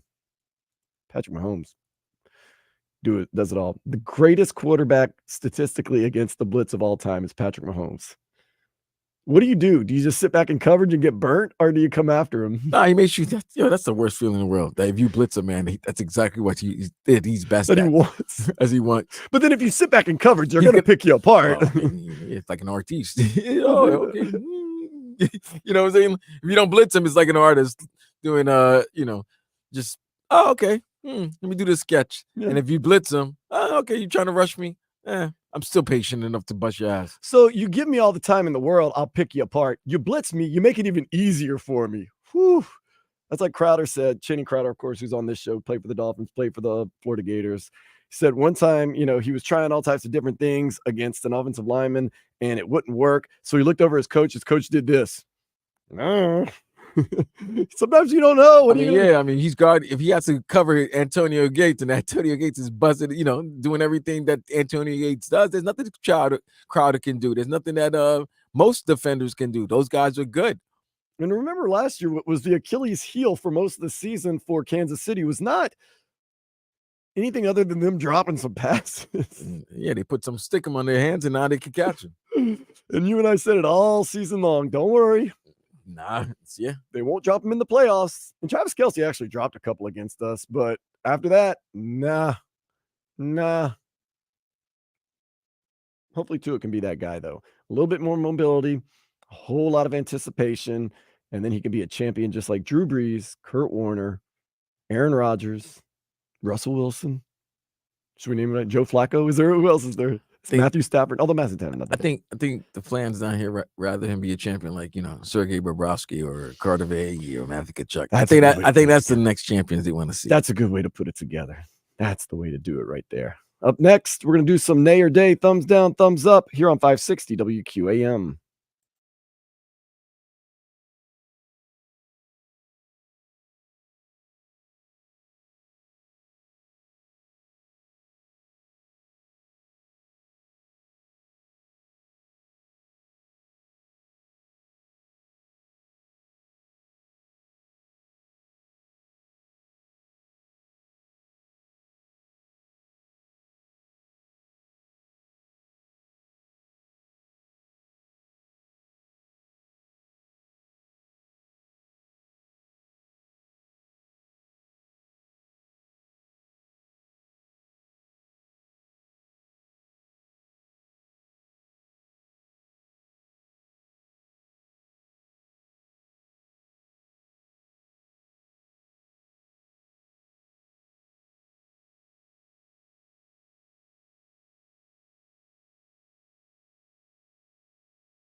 one. Then I make another one to diss the opposite, then ask if the brother's done. Got a little I sports get day a going like for a you here on fiend for 560 nicotine, but I WQAM don't on need a cigarette. Know what I nerve-wracking mean? Sunday. Creeping up the stage and With my doing Cruz sound Vladimir Lewis amazing. on, I am 'Cause every Dan rhyme is Day paid at and Dan Day thought of, Radio on custom, all the sorta, social and medias. That is addiction, Facebook, Twitter, Instagram, TikTok, mixing, everyone vocabulary, your verse is Vlad just and ducking. Hala. The mic is a He's drain, at volcanoes erupting, 78. rhymes Check us out overflowing, YouTube, gradually growing. everywhere. Everything So is written in the dancing code so around we can today coincide. with those nerve-wracking But days. God, 48 Before we get tracks back to to the slide, Panthers, done, before we get back to the visible, U.S. microphone, national team feed, against rock, Bolivia, spread the word. want to do a little Thumb nay E, or F, day. F, So E, nay C, means T, it's a thumbs down. Day means it is a thumbs up. So we run through some of the things that's happening and we listen to some things and we decide whether we like them or we don't like them. Last night, the Colorado Rockies, they're not the best team in the world. Washington Nationals, Marlins can't beat them for anything. They got down to the end of the game in the ninth, and Colorado had a very interesting walk-off. 3 balls, 2 strikes. Tied at 7. The pitch, time called. Time violation. A pitch clock violation on Finnegan. And that's the game. The Rockies on the pitcher Finnegan taking too much time. That becomes ball 4. And for the first time in the new rules, the Rockies have a walk-off on a pitch violation. That's crazy. You giving that an A or a day? I got to give it a day because I got to give it a day because look, how you not know the pitching clock? and I like that they enforced the rule instead of turning a blind eye and being like, "Oh, let the players decide it." You know what? Go ahead and penalize them for it. Got to keep an eye on the clock, Vlad. That's sad. Nasty work. That's nasty. That's nasty. Oh my goodness. So very first ever walk off due to a pitch clock violation. I don't have to tell you how awesome Shohei Ohtani is. You already know. This year, not doing any pitching because he got the whole Tommy John, so he's doing it with the bat, and last night he did it again. Swung on and hammered. Way back and gone. He is a one-man show. 3-0 Dodgers. I think this week he's hit at least 3 450-plus foot home runs. That's cool. Judge hit a home run last night. Yes, you got to be a little worried, though, because your other guy, Giancarlo Stanton. He's all right. He pulled the hammy. He's all right. Yeah, but he needs to be healthy for once in his life. He'll be all right. We'll get into it. Copa America today. You know I'm living and breathing. If you're watching on Twitch and YouTube, I'm wearing my Christian Pulisic USA national kit. This is not coming off at all unless he gets a hat trick. Then I'm going to take my shirt off and throw it into the river or Please the don't. ocean. I'm not going to do it right now. No, just don't take off your shirt at all. Okay. So the USA plays Bolivia tonight, 6 o'clock. Don't let Fox on TV fool you and say 5 o'clock. That's how they get you. You go at 5 to the bar, start drinking, then you realize the game's not till 6:15. Oh, goodness. Nonetheless, last night, I actually watched a lot of this match because I went to a restaurant in my neighborhood, Vlad, and the service was terrible, but it was kind of good because it kept me in the restaurant to watch the game. I watched Mexico and Jamaica, and you know I wasn't happy at the end. And that is it. Just barely. But if all that matters in a tournament like this is that you win, not how you win, then it is indeed enough. As it finishes here in Houston, Mexico 1, Jamaica 0. And if you could hear it by the announcer's voice that Mexico got away with one. Them Reggae Boys get a goal. It is called back. Very questionable on VAR. It would have given Jamaica a 1-0 lead at the time. Nonetheless, gets called back.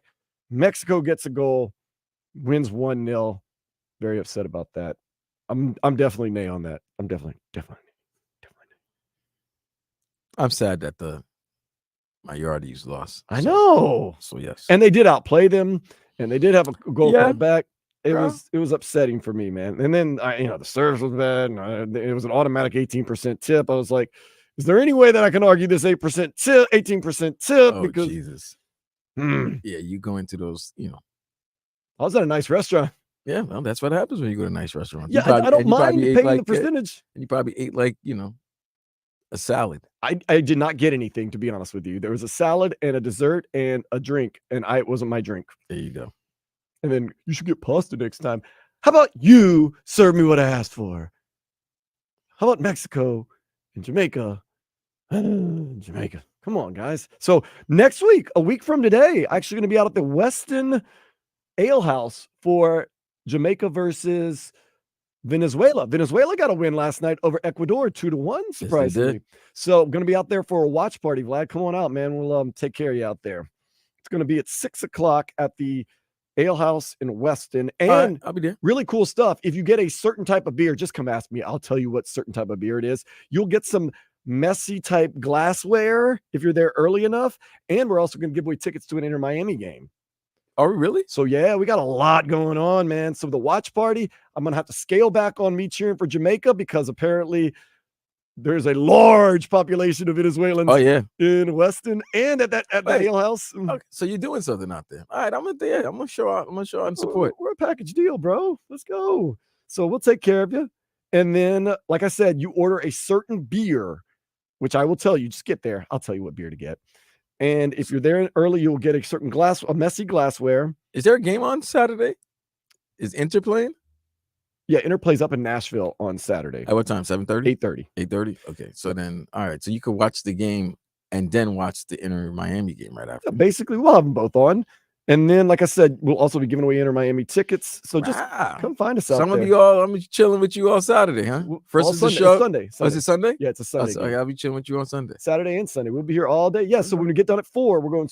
Maybe you don't have to go straight, but I'm going to go straight out to Weston at the Ale House, and it should be fun. So I'm going to be cheering for both Jamaica and Venezuela. I got some reasons to cheer for Venezuela also. I also have reasons to cheer for Venezuela. Yeah. So I might actually kind of cheer for Venezuela. Hopefully, I meet my next girlfriend there.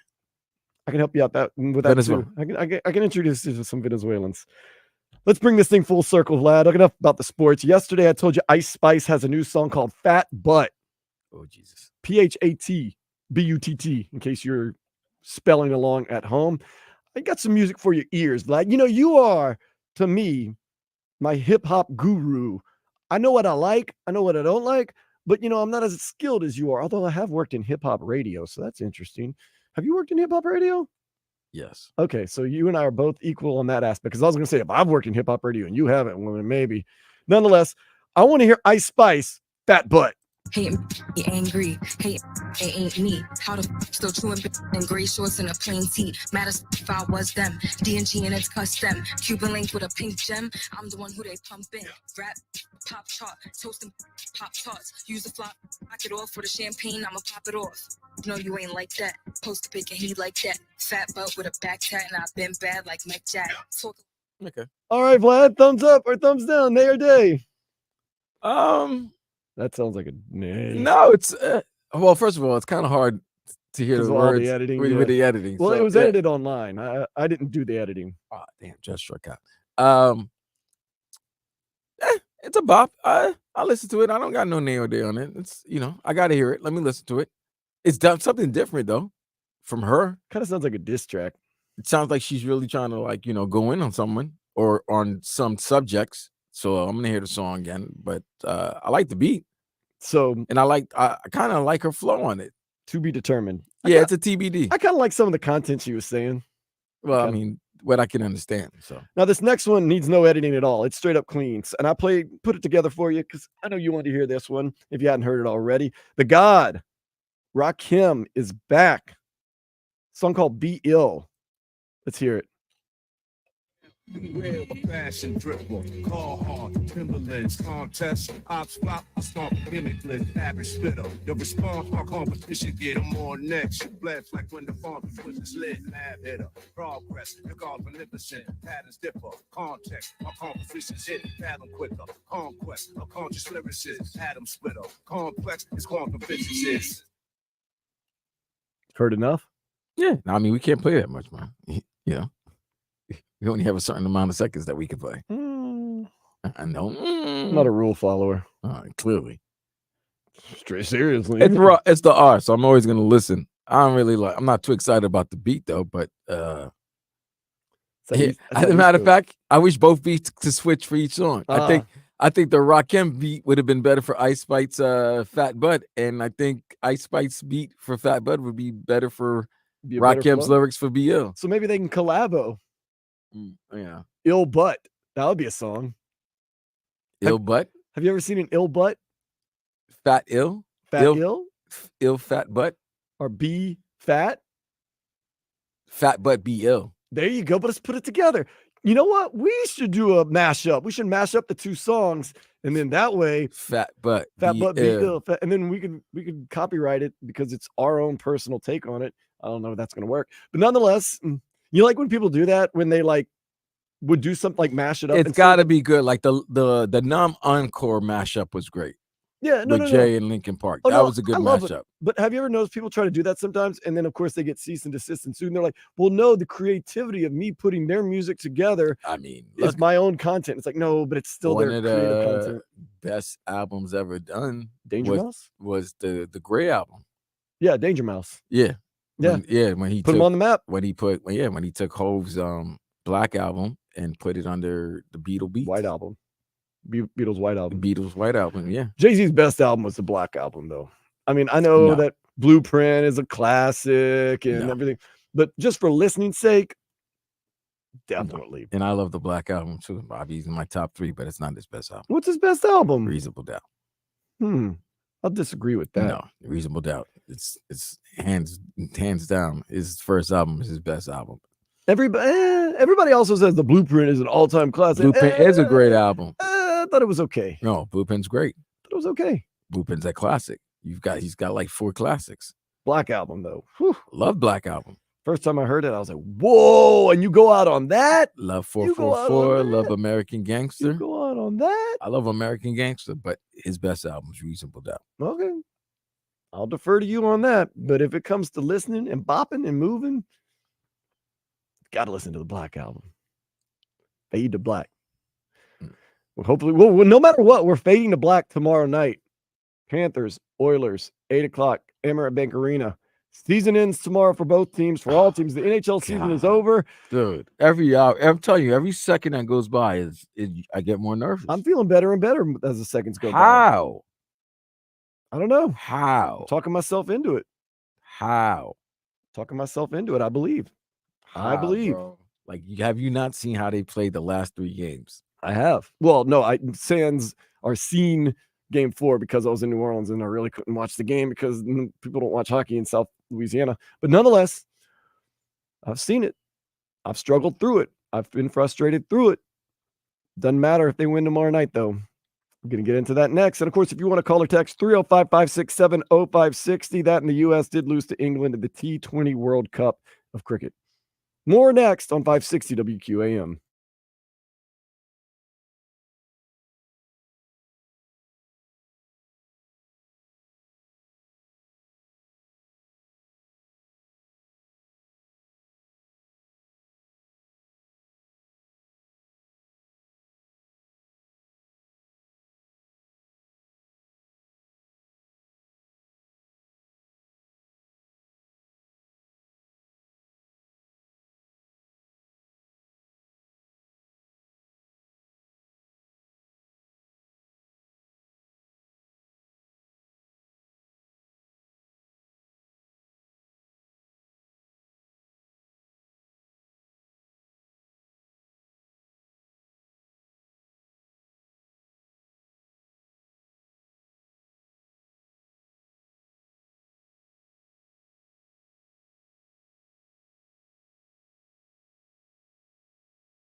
respect this here. Check. I'm from where the hammers rung. News cameras never come. You with your man's hung in every verse in your rhyme. With the grams of slums. Biggest game in Panthers history tomorrow. Woo! Hope the stars show up. Matthew Tkachuk, Alexander Barkov, Sergei Bobrovsky, Sam Reinhart, Sam Bennett, Evan Rodriguez, Carter Verhaeghe, Vladimir Tarasenko, Brandon Montour, Aaron Ekblad, Ryan Lomberg, Kyle Okposo. On the other side, you know what? We'll take your stars on. Connor McDavid, he's good. Leon Draisaitl, Stuart Skinner, Vander Kane, Adam Henrique, Darren Nurse, Matthias Ekholm. Hope the stars shine. Let's go. Toe-to-toe. Let's make it happen tomorrow. Let's make it a legendary game. As long as it's a legendary game and the Panthers win. Please. I don't care about no legendary game. I just want to see a Panthers win. Well, it guarantees that the Panthers win. It's a legendary game no matter what. I don't know. It's legendary. If it's legendary, they could have lost. LeBron's first championship was legendary. No, it wasn't. Yeah. I mean, it was legendary for him because he won, but that was a beatdown of fight. It's remembered, though. Is it not remembered? As his first title. Yes. But it wasn't a legendary. It's a legend. It lives in legend as his first championship, just like the Panthers. It does not live in legend like the one that he won against the Spurs or the one he won against the Warriors. It's not in legend. As a matter of fact, as crazy as it is, if we were ranking LeBron's titles, that first title is probably last. The bubble title has more of a legacy than the first title. Mm-hmm. But the Panthers win. It doesn't matter. It doesn't matter. It doesn't matter how they win. Just as a win. Panthers fan, it's the greatest day in your fandom history. If it's a legendary game, legendary or not legendary, for Panthers fans, it lives on forever. For Panthers fans, it's something that lives on forever. Legendary. For Panthers fans. Yes, that's what I meant. I don't mean overall in the NHL. No, the NHL doesn't care about the Panthers winning a championship. Come on. I mean, they care, but you know what I mean. Yeah, if you win a championship, it's always going to be for legendary. You, it's legendary. Bro, if you're talking about legendary as like a legendary game, for I'm not like saying that. I'm not saying now that. the overtime that we were talking about earlier, legendary. then that's legendary. What if you get a hat trick from all the stars? Like, let's say Tkachuk gets a hat trick. Like 12-0? What are we talking about here? I want a shootout, baby. It's 15-14. If it's 15-14, Bob is not on the ice anymore. If it goes 15-14, North America collectively could have a heart attack. 29 goals in the final game. Jesus Christ, man. Connor McDavid, hat trick. Leon Draisaitl, hat trick. Kachuk, hat trick. Kachuk, Barkov, hat trick. Sam Reinhart. Evan Rodriguez had a great season. Yeah, that's what I'm saying. Just the goaltenders are just frazzled, man. They're like, I don't know what to do. I would do, man. Like it would be the greatest game that you've ever seen in your life. And I mean, seriously, if he gets to go 15-14 into overtime and the Panthers get a goal from Ryan Lomberg to make it 15-14 and win the trophy, would you say that it's the greatest game our most exciting, fun game you've ever seen in your life? I can't think of anything that's more exciting and fun than that. I don't know if it's exciting and fun, bro. Well, also well that ends well, you know. 15-14. I don't know about what. Do you even want that? It's another good question. No, it's going to be a tight game. If you're betting on the game tomorrow on the Hard Rock betting app, I think you should go under on the total of goals. Oliver Ekman-Larsson gets a game winner. People would be happy. I like the theoretical 15-14. That's not happening. All right. Oliver Ekman-Larsson gets it in overtime. Panthers win. Mm-hmm. You know, like it all's well that ends well. I mean, you look back on history and be like, it was the greatest game ever. It was the greatest win ever. It was so fun. This is when you know cats are nervous when now they go into hysteria, thinking about ridiculousness. I'm just messing around, right? But that's how you got to do. This is how you have to calm your nerve. You got to think about some outrageous stuff because you have to prepare for everything. Because you literally we are 30 hours away. Yeah, let's bring it on. I'm cool. I mean, I have the day off tomorrow, but I told you I'll be drinking on the beach by 10 a.m. I'm not gonna be nervous about nothing. 30 hours away. Nothing. Until 6 o'clock comes, and then you start seeing other Panthers fans, and then there's that look of excitement and nerves. That's what's gonna happen. Booty Tank said it, and then nada. Yeah. All right. Look, drop the puck. Let's go. I mean, yeah, I do hate waiting. But drop the puck. Let's go. I believe in our guys. I said it from the very beginning. I believe that we will win. I believe that we will win both soccer tonight and in hockey tomorrow. Yeah, but there's one difference in soccer and hockey. In soccer, if you lose the game, it's just not even fun. that. They could finish tied. There's no finishing tie in this tomorrow night. USA, please no scoreless draws. Please no scoreless draw. There's nothing more unfulfilling than a scoreless draw. And I know if you're a real a soccer fan, no, when you get together with your buds and you have nothing, pardon the pun, buds, blab. When you get together with friends and you hype it up, and there's maybe a couple people there that aren't really big soccer fans, and there's no score by either team. No, anticlimactic. There will be a score, I guarantee, in regulation. I can't guarantee, but most likely a score tomorrow. Hopefully not a lot of them, because we know the Panthers, if they give up more than 3 goals or 3 or more goals, their record is not very good in this postseason. Are really in their losing streaks that you read over, the 4-game losing streaks earlier in the year. All the games they lost in those 4-game losing streaks were 3 or more goals. So the magic number tomorrow, 3. Get that first goal, man. That's the most important thing. They have to come I hate to say that the most vital, important thing in the game isn't Sergei Bobrovsky standing on his head, isn't how Connor McDavid plays. It's who gets the first goal. And I know that's not a telltale sign. And here's the worst part. What if the Panthers come out flying? Like they getting their checks, good opportunities, and then boom, out of nowhere, if Edmonton's first opportunity, they score. It's 1-0. Yeah, it's 1-0, and it's like, oh. What about the other scenario? You come out, Panthers get the first goal, 15 seconds later, Oilers get a goal. Like, that's deflating also. Right.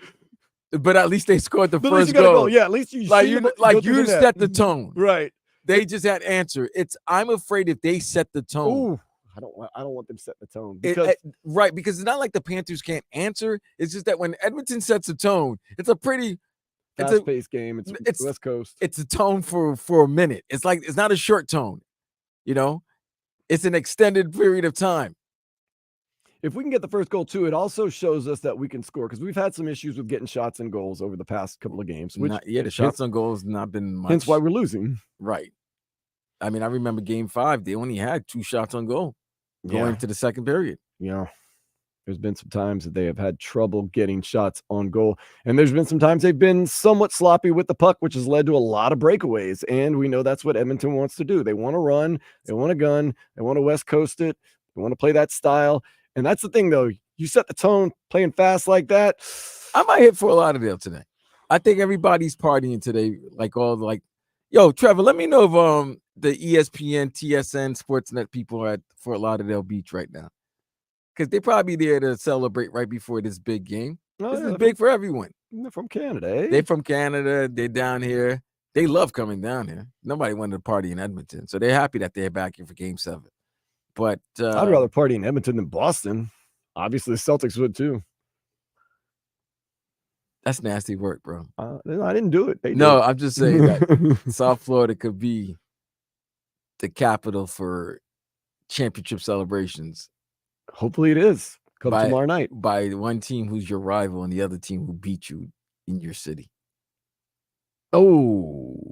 Yeah, it's nasty work. I don't want that. That's nasty. Does Edmonton, never mind. I don't want to talk about it. Do they stick around an extra day or two, just celebrate, relax?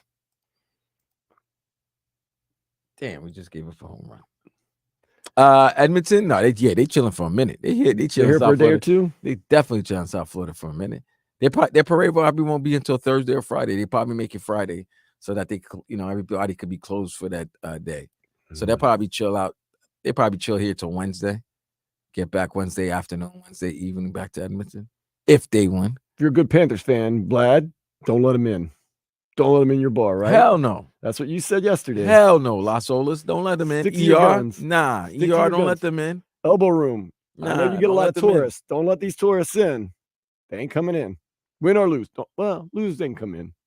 I'll let losers in my bar. Winners, that's different. Bars are meant for losers. Come on, man. Can't wait to go to the bar tomorrow night. Can't wait for tonight. U.S. men's national team opens up play in the Copa America, 6 o'clock against Bolivia at 9 right here in Miami, Hard Rock Stadium, Uruguay versus Panama. Have we decided who we're cheering for? Yeah, Uruguay, we did. Damn, what if Solana goes and sees Uruguay lose? And he's giving up tickets to see the Red Hot Chili Peppers tonight at Hard Rock Live to go to see Uruguay. So Uruguay lose and the Panthers lose tomorrow. Bad night for and your future in-laws bought you tickets to the Red Hot Chili Peppers that you had to turn down. That's a rough weekend, bro. Wait, what? Really? That's a rough weekend. Yeah, I'm not trying to air out his dirty laundry, but yeah. So damn, that was a good concert Tuesday, man. So wifey got him tickets. Wifey's parents, future in-laws. Yeah, that's tough, man. But he knew this Uruguay game was going to be this day, right? So yeah, I mean, they kind of should have known already. Yeah, that's on them. Tough weekend though, Vlad. You think you have a rough one going right now? I'm good, bro. No, you know what I'm saying. Like if things don't go right, you think you had a rough one. Top of all that. That could be bad, Frank. Sleeping on the couch. Be a tough week.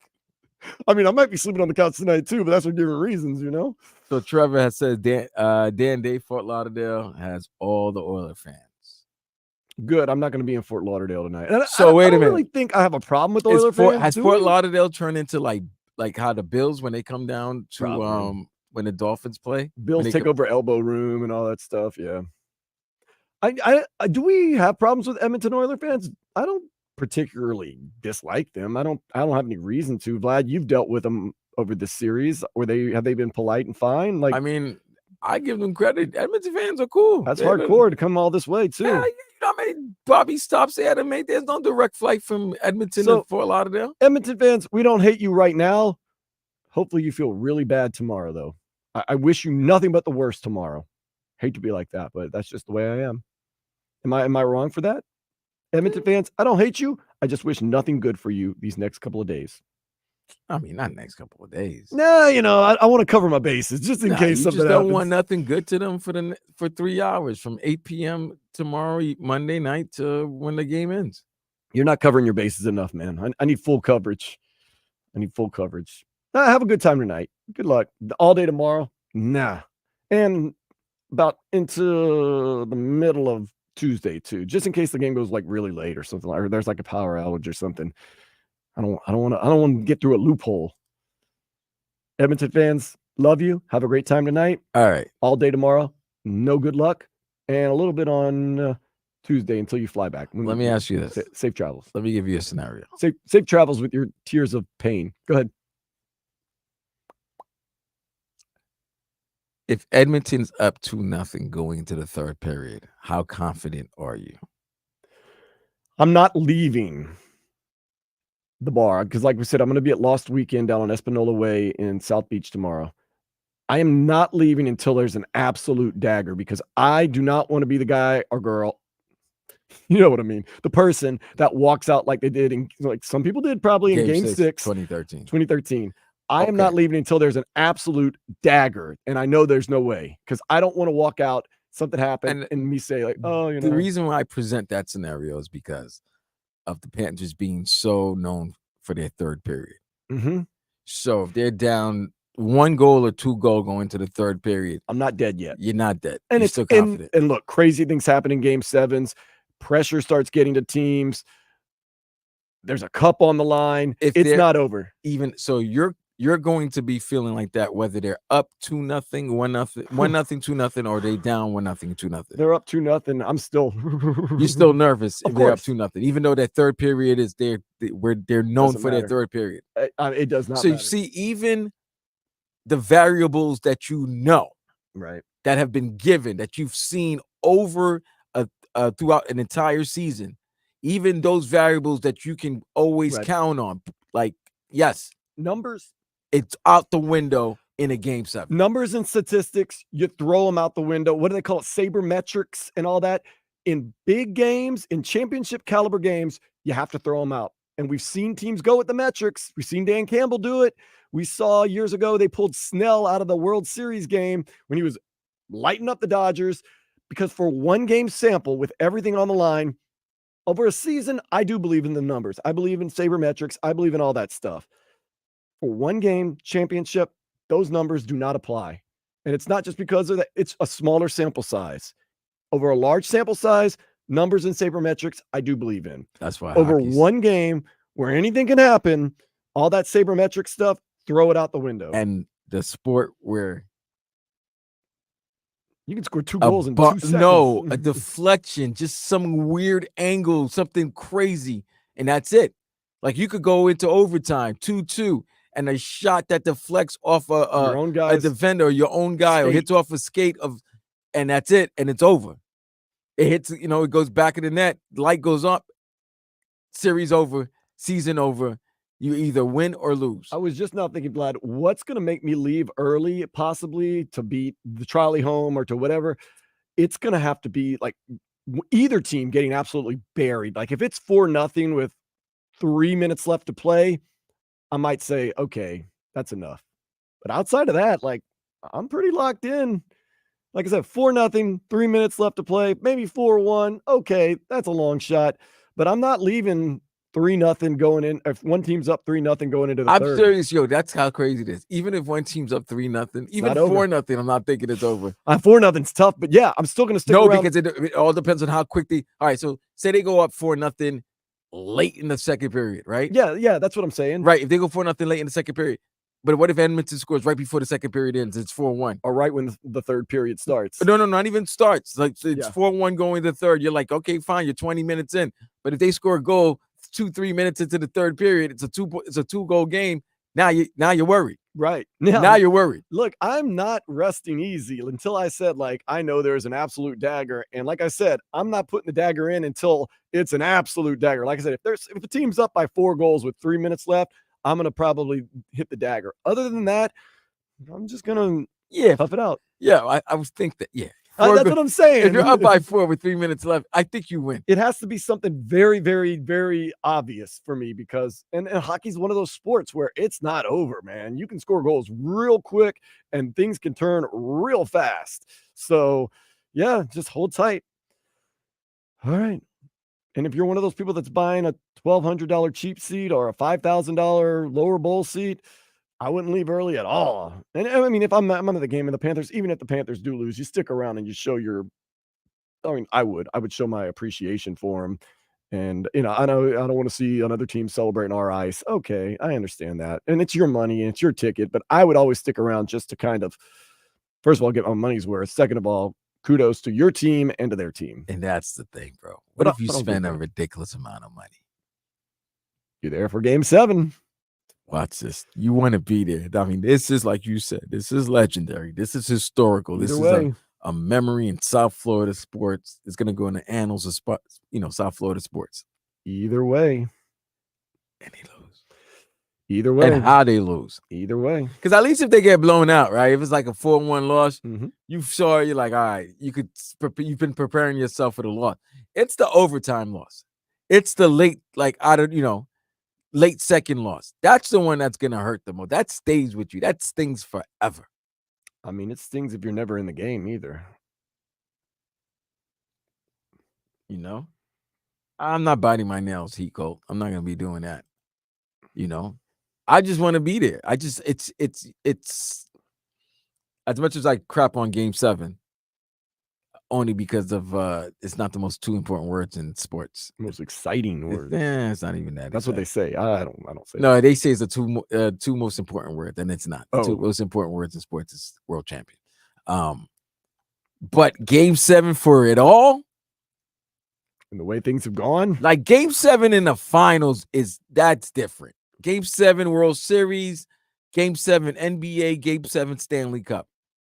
That's different because game 7 in first round, second round, conference championships, whatever, league championship series, whatever. There's still, it was a good run. It's a great run, but it's still another. You know what I'm saying? This is it.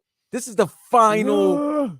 This is the final level. It literally is all or nothing right now. Done. That's it. The whole season is seriously, it doesn't matter that you won your division. It doesn't matter that you won the Prince of Wales Cup. It doesn't matter how many wins you had. Doesn't matter how many goals you had. You're not going to look back at this season as a success. No, look, Knicks lost in the second round to the Pacers, right?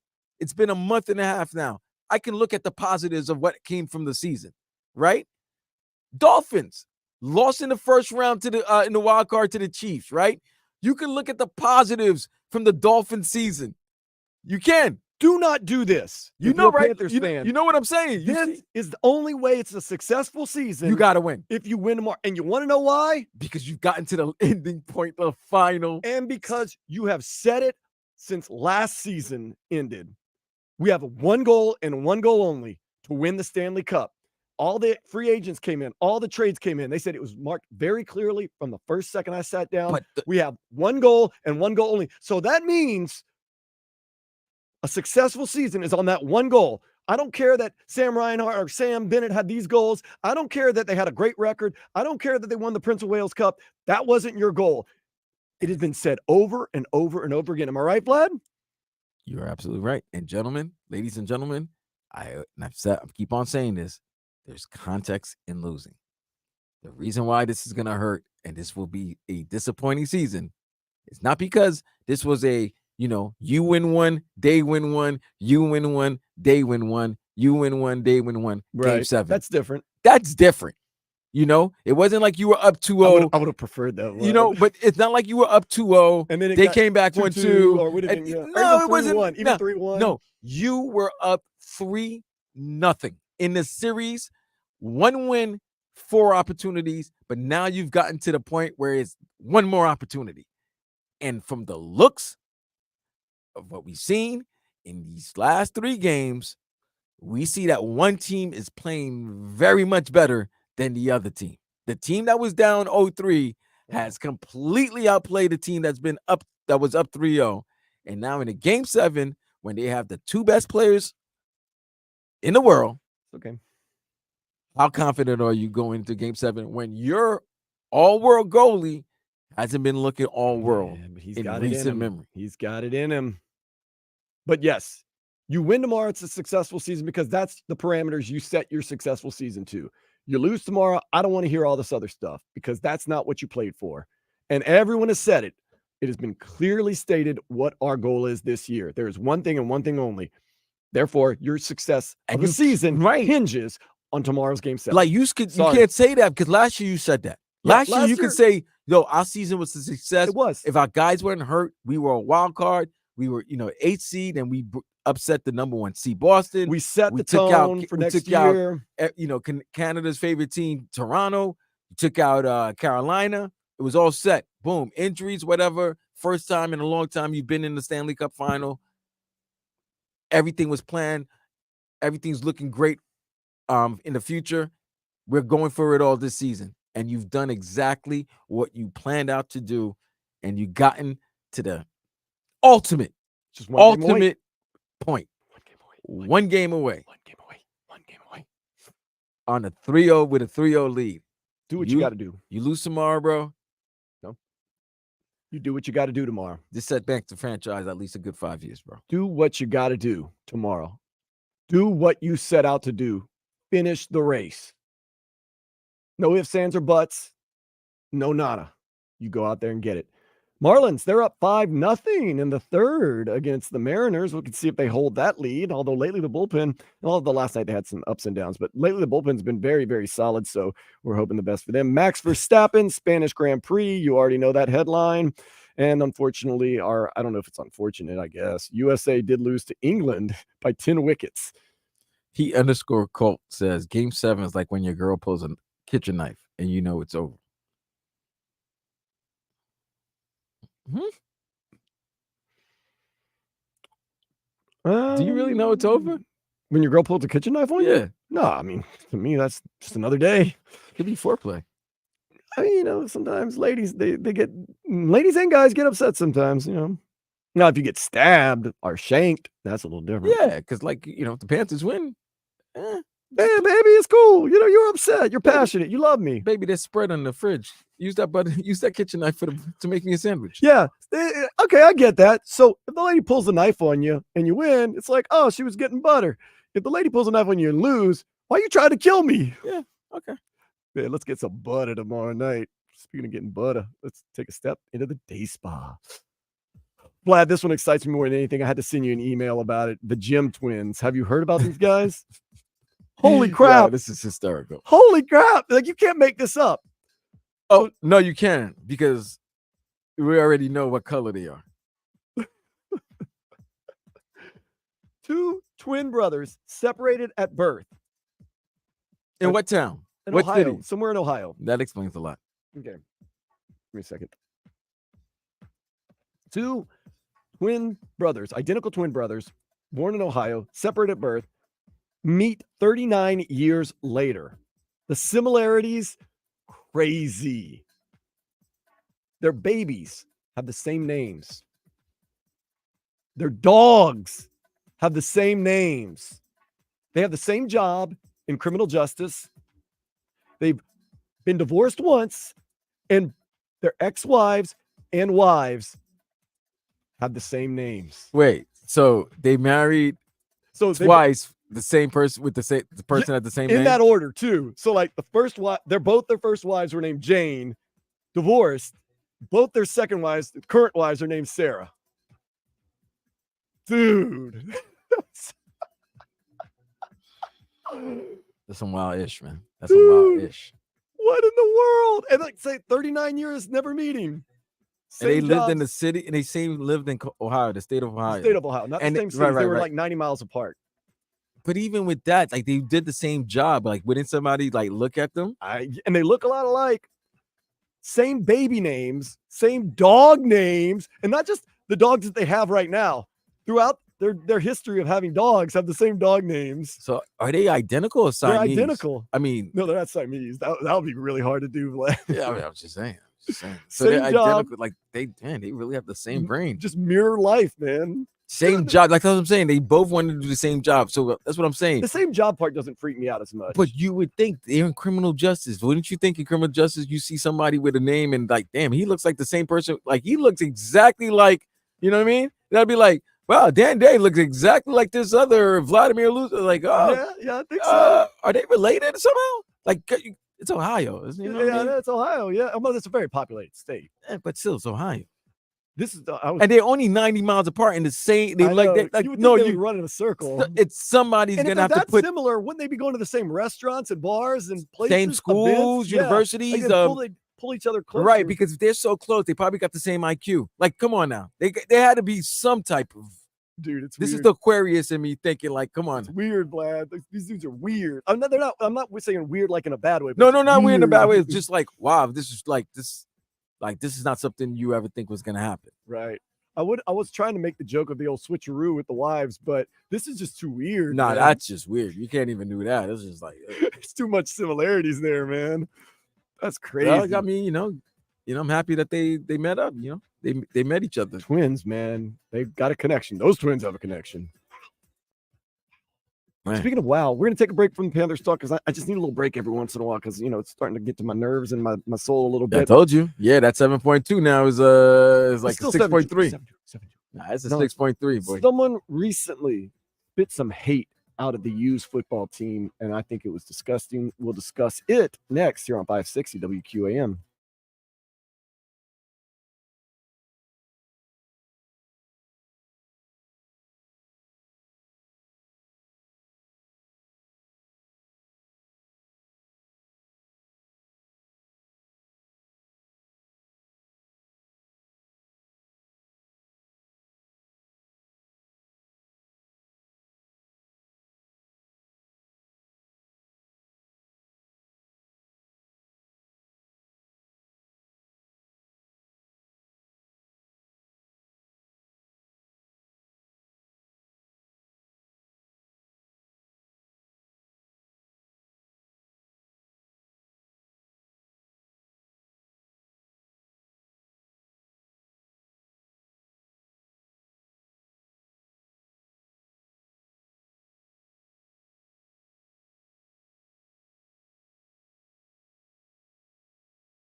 Hurry.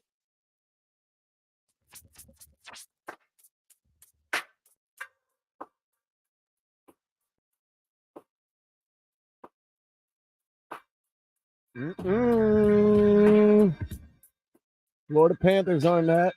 Oh, here they go. Game 7, baby. Let's Oh, go. yeah, they are. Get that twisted. They are. Matthew Tkachuk. Sergei Bobrovsky. Panthers fans are. I can't speak for every Panthers fan. God, I just wish we'd have gotten up 2-1 instead of 3-0. Tell you, man, context, baby. It's how you get to things and how. I told you as a child, I used to always, when my team would get up 2-0, be like, go ahead and just lose the next one because I don't want to be that team. You see, I hate that thought. I like that thought.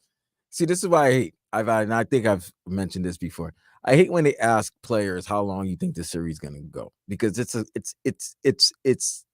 not a good question to answer. Why would you ask a player that? No, when they ask any player, like how long, why would a reporter ask that? Because What's the player supposed to say? Right. The player is always going to think their team's going to win. But, I don't like when players say, I think it's going to be a long series, or it's going to be a 7-game. Oh, you plan on losing 3 games? Yeah, so you plan on losing games. Like, okay. No, that's just like, I always think the best way to answer is, I feel like our team's going to be the first to win 4 games. Or just say this.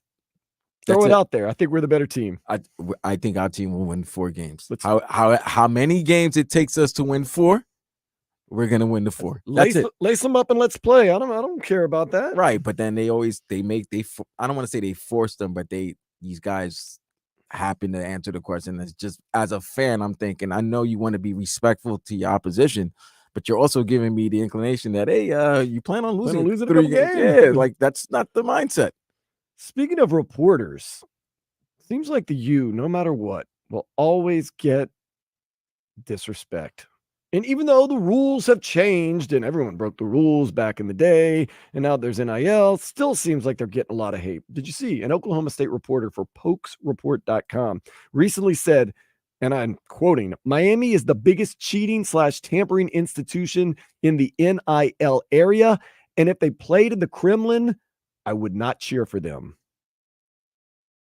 Apparently, Mario Cristobal was able to get a couple of recruits who were considering going to Oklahoma State to go to Miami. And this reporter is straight up saying that we are the biggest, or not, when I say we, University of Miami, the biggest cheaters and tamperers in the NIL era. I mean, I know there's certain rules and tampering and cheating and stuff like that, but is that just typical coming at the U, what people always want to do? Because it's because the history. No, it's not even history. I think it's the fact that they feel like their oil money should be able to get all the recruits. So how can a private university down in South Florida be able to pull these recruits if they're not, if they're looking at bank account or money from the universities, they're looking at the alums and all of that. They feel like they should be able to get those type of recruits. So if they're not able to, how are they doing it? And so, because they're looking at that's what they're looking at. It's like, what are they promising these players that we're not able to do for them to come? Look out the window. I've never been to Stillwater, Oklahoma. You know why? Why would you want to? Exactly. And if you're an 18, 17-year-old high school student and you take a trip to Stillwater and you take a trip to Miami and you see everything that's going on, what do you think?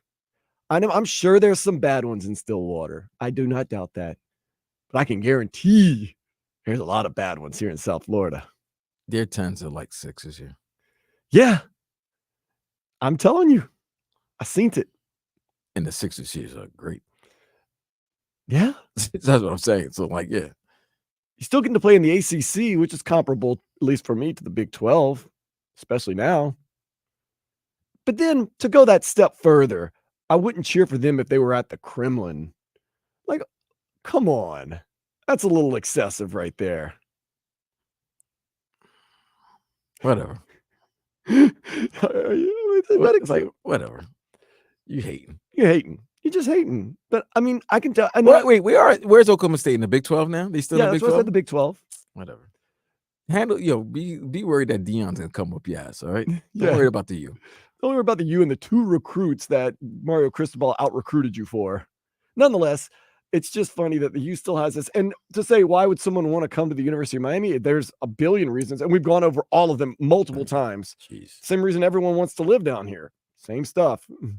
And if the money is the same legally, and oh yeah, like no one tampers.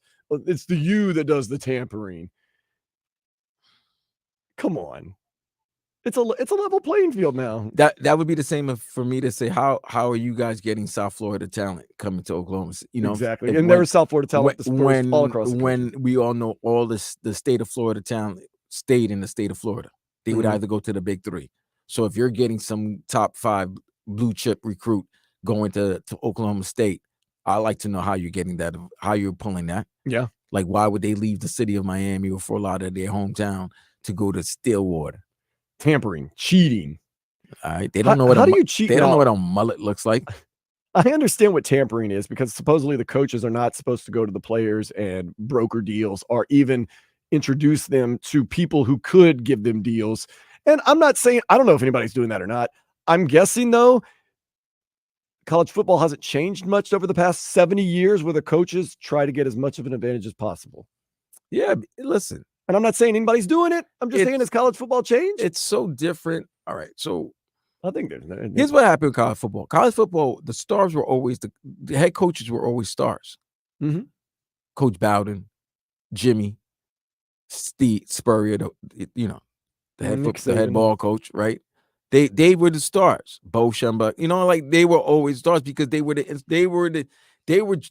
institution. Yeah. Not even a program. They were the institution. And then you know what happened to them? Coaches got greedy. They started bouncing around from, university to university, whatever was going to give them a big deal. So you know what happened? Players started thinking, well, hell, the coach is going to do it. Why can't I do it? And now they don't like the fact that the players did it, and they've taken full advantage of it, and they took such advantage of it that they didn't know how to regulate it. So now they're in a situation that they're in right now, and they don't know how. They don't like it. Oh. It is different when the bunny has the gun. And that's the thing. They used to have you too. When you signed that letter of intent and showed up on campus, they had you. They had you, Vlad. And if you want to even think about transferring, you got to sit out a year, lose that year. They used to have you, man. Had all the power. Could go where they wanted to go. No penalty. They had you the second they got you on campus. Penalty if you tried to leave, and you could only leave once. Now, equal footing. Yeah, and look at that. Those coaches that were named, there's no long. Who's the coach in football right now in college football? That's like the real big head coach, Kirby Smart. You got Kirby Smart. I mean, Deion Sanders, of course, is a hot name. But as far as Prime is just like Prime just came into the big Division I. Kirby's been there, but Kirby was the bridesmaid. Now Kirby's the guy. But Dabo, gone. Nobody likes Dabo as much anymore. Harbaugh's gone. Lincoln Riley. Look what Alabama had to do. Look what Alabama had to do. Nick Saban retires, and they went up and got DeBauer from Washington after what, 2 seasons? That's the best they could get. Yes. Well, yeah, because he's the best young coach probably that was given right now. Because all the other coaches were like, I don't want to say old, but to give them the praise and respect that they've been there. Their service, like they've put in tenure. They're tenured coaches. That's the best word I could say. The tenured coaches have decided to step away because they don't want to play the game anymore, or they're just done with it, or they had some type of past scandal that really ruined their names. Right. But you don't have that type of coaches anymore. Nope. Like if I'm thinking right out of the top of my head, the established coaches that have been there for a while, Lincoln Riley left Oklahoma to go to USC. And the guy at Ohio State, Day. Damn, I was about to say Day. That's him, yeah. Ryan Day. Ryan Day, right? But Ryan Day got that because what? Urban decided he wanted to take his talents to Jacksonville, and that didn't end up. That didn't work out well. But if you look at the tenured coaches that have championships and all of that, Dabo looks like he can't play with this current college football. He refuses to play, or he refuses to adapt. And Clemson has been taking a fall from the top. It's not a full fall, but they're not the Clemson that we remembered with Deshaun and Trevor and those guys. Yeah. And who else is there? Kirby's team is, Georgia's team. Yeah, they're the standard right now. But that's it. Yeah. Like that's it. That's it. Well, I'll tell you this. I don't think the U is cheating any more than anybody else is cheating. And no matter where they play, unless it's Tiger Stadium in Baton Rouge, Louisiana, Kremlin, Ben Hill Griffith Stadium, I'm cheering for the U. It's all about the U, baby. It's always about the U. It's a U thing. They just don't understand it. Something or nothing next here on 560 WQAM.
Yeah.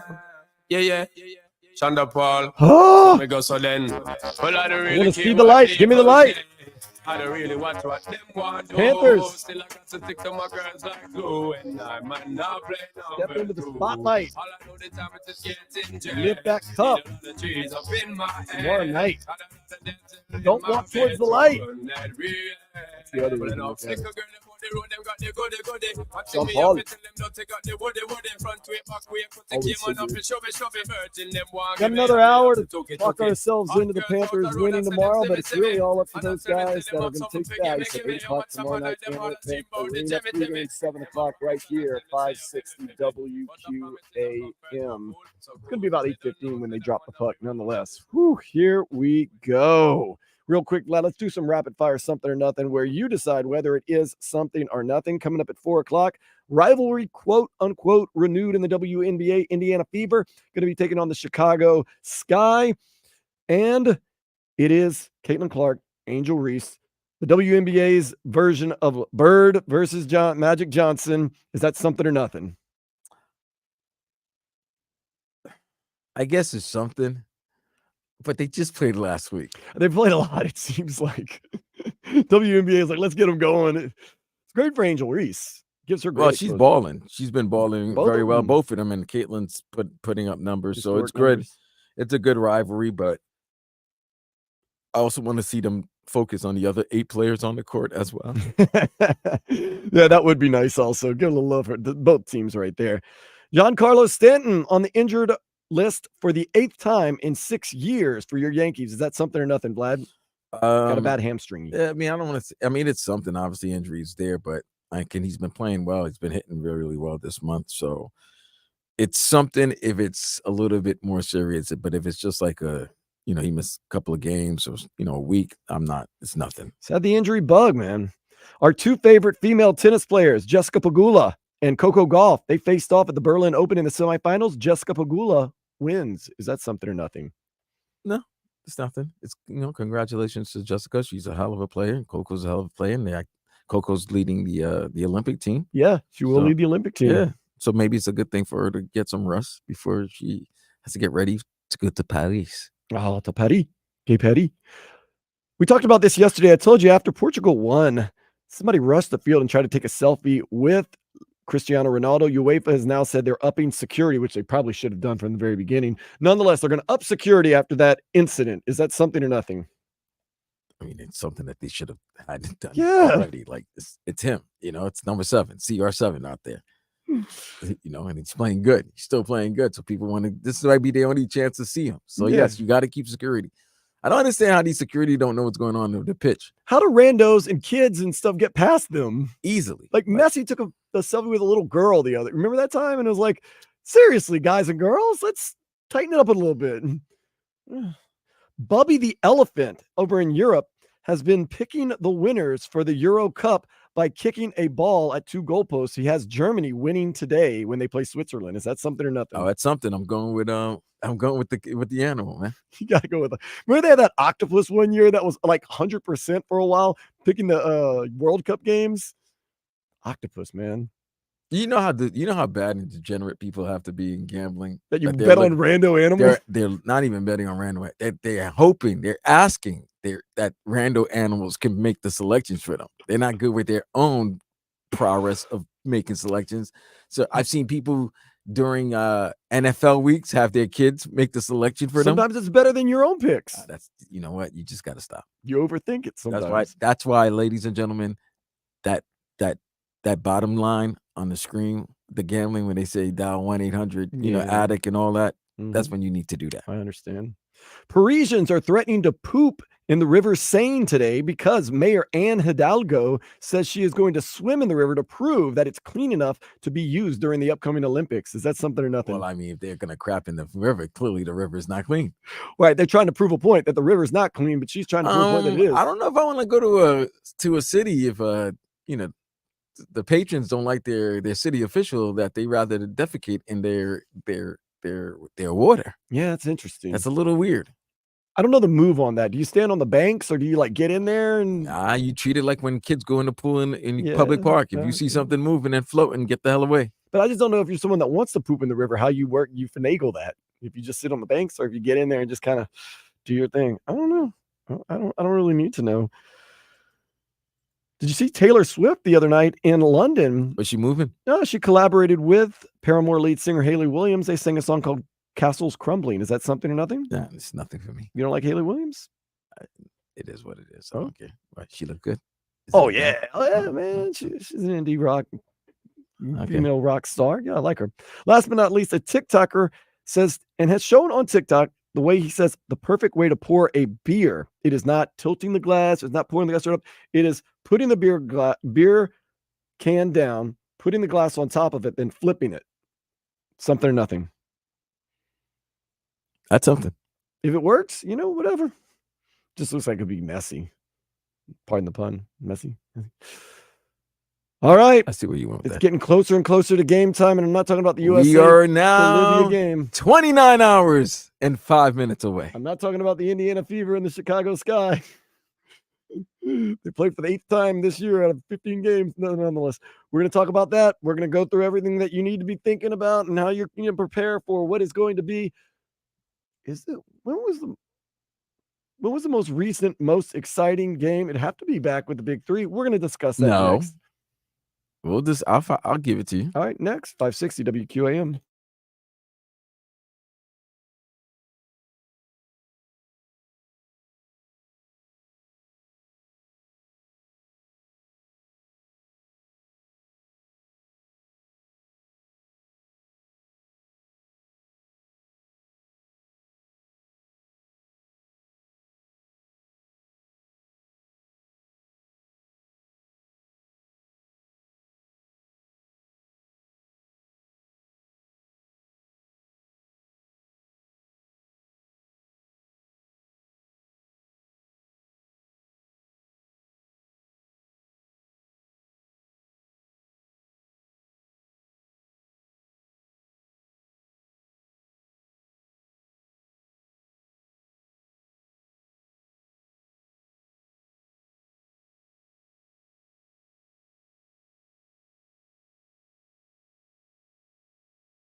It's time for Sports Day. Turn it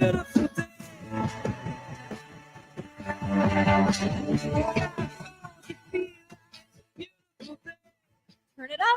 It's Sports Day with Dan Day. We all know the whole nation's eyes tomorrow night and ears will be on Stanley Cup Championship Series Game 7 for better or for worse. Some people want to see the Panthers win. Some people want to see history in the other direction. The Panthers lose 4 in a row. But I did ask Vlad this during the commercial break, and we're trying to figure it out. Big game in the WNBA today. You get the Chicago Sky and the Indiana Fever. Of course, you know the storyline there. Caitlin Clark, Angel Reese. And, you know, there's some bad blood between those teams. There's been some hard fouls on Caitlin Clark. There's been a lot of talk. But there's also a College World Series going on right now, and the national championship is on the line between Tennessee and Texas A&M. Texas A&M wins today. They are college baseball's national champions. They lose. You get a third game tomorrow night for all the marbles. And we're asking, Vlad, what gets more eyes? Do you think more people nationwide are watching the WNBA game or the College World Series baseball game? That's a tough question. I Only was because the SEC is the SEC conference is really strong. Yeah, but you limit yourself. You limit yourself to SEC as opposed to being maybe an ACC versus an SEC or a Pac-12. You're talking about the first. This is the first summer weekend, official summer weekend, because summer was what, Friday? Yeah, that's the official day. So you have a beautiful Sunday afternoon. I think a lot of people may be doing things right now, maybe leading up to the soccer game. I think the soccer game is such a patriotic national event. So, yeah, I think it's going to be interesting. It'd be very interesting to see the ratings. It is the Fever versus the Sky. So it's Caitlin versus Angel Reese. Angel Reese. Love them both. At least I do.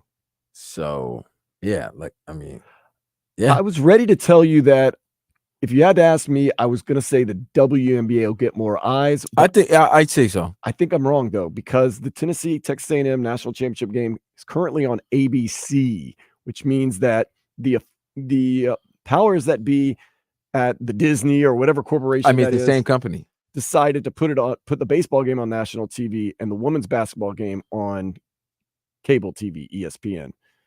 Simply for two reasons. Number one, more eyes are available to watch the Tennessee Texas A&M game, but also would the executives have put that game if they felt as though it was going to get lower ratings? Or maybe, let's be honest, I'm guessing most of the executives are men. Might have said, you know what, a man's game is going to be on national TV. That could be another factor right there. I would think there'd be more interest just because of what I feel that for the women's game, because of all the rivalry and everything. And the only thing with the baseball, like I said, it's two SEC schools that, you know, maybe are a little more regionally limited, but nonetheless, I'm into both. Texas A&M, they're up 1-0, top of the third on Tennessee, trying to win their first national championship. So we'll see how that goes. The Marlins, they did it again. No, they didn't do it again yet. They were up 6-0. Now it's 6-2 in the middle of the fifth. I need that game to get over quickly because we know our dude Nathan is working the game. And the kids are running the bases today. The sooner the game's over and the sooner the kids run the bases, he can get back home so we can get ready for this soccer game because I'm going to watch it at his place. I know. Kids, run those bases quick. Marlins, get this game over with quick. It should be good. 6 o'clock. We got 3 hours. So we got another hour or so of the game. That's 4 o'clock. Yeah. We'll be all right. No overtime. No overtime. No overtime tomorrow. No extra innings today because tomorrow that's a dream/nightmare scenario if the Stanley Cup Game 7 goes into overtime, simply because I don't know if my heart can take it. I mean, it's a dream because, you know, it's going to be an awesome game. My dream game is this. I'm unapologetic about this. I don't want to see a good game. I don't want to see a classic. I want to see a boring ass Panthers come out, score 2 or 3 in the first period, score another 2 or 3 in the second period. Midway through the third, the Oilers get their first goal of the game, and we ride off with the cup. That would be, to me, a dream game. And I know you might say, well, it's boring. Who wants to see that? I do. Am I alone, Panthers fans, that you would like to see a boring runaway Panthers win? Yes, bro. I'm just saying, some people like Panthers close fan. game. Let me tell you this: if the Panthers fan had their way, Well, it'd be over now. well, it'd be over. But they had their way for tomorrow. The perfect script, right? The Scorsese 7-1 beatdown. That's it. That was what I was going to That say. they're celebrating from the second period on. And I don't want that first goal for the Oilers till be about the middle of the third. Seriously, I don't even want it early. I don't even want it close. I don't want anything.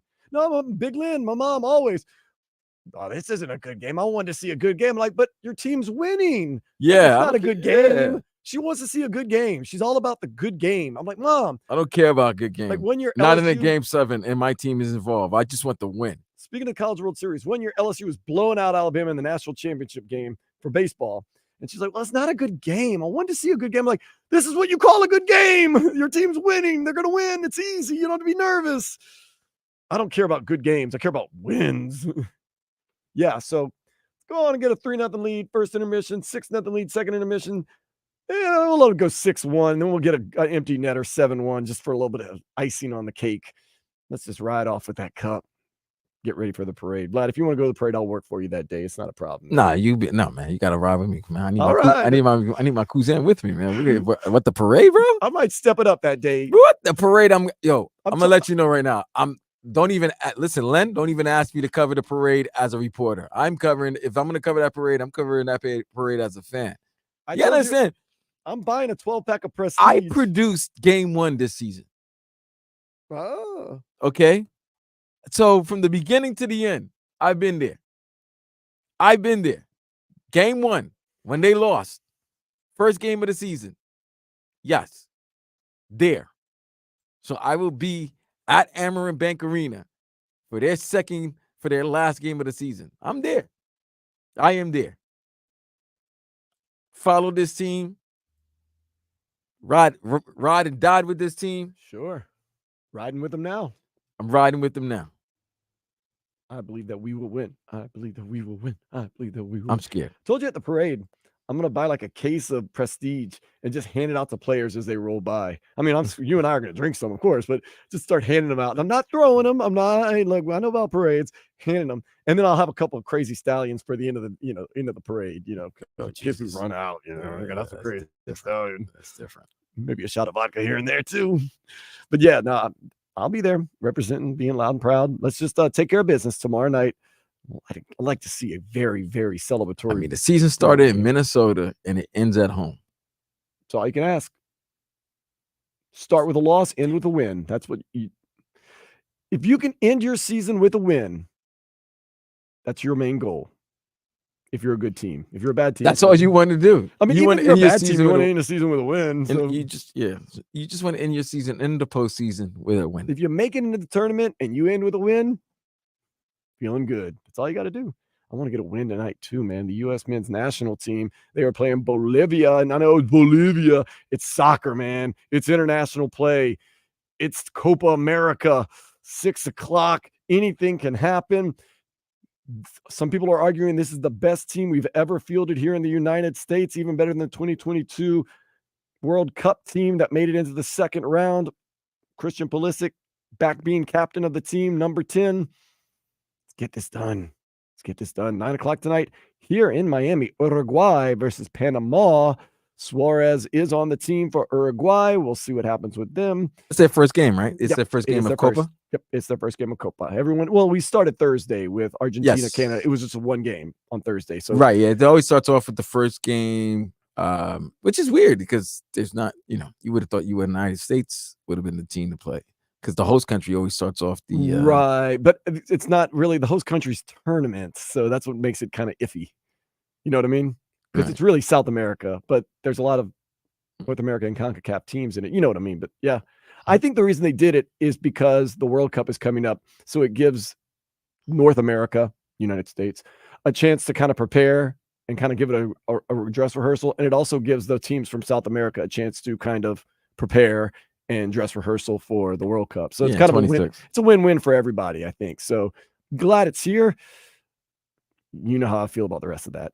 Oh, we got some matches that just started. Okay, so in the Euro, 2 matches at the same time because it is their final group stage games. They don't want scoreboard watching. Scotland, Hungary, and then Switzerland, Germany. That is one tough egg to crack. So we'll see what happens there. Got to figure Germany, France, Belgium started off a little slow, but they picked up some steam yesterday. They played well. Ukraine got murdered, by the way, the other day. 3-0 by, I think it was the Ukraine is not weak. Romania. Then Romania got beat by Belgium.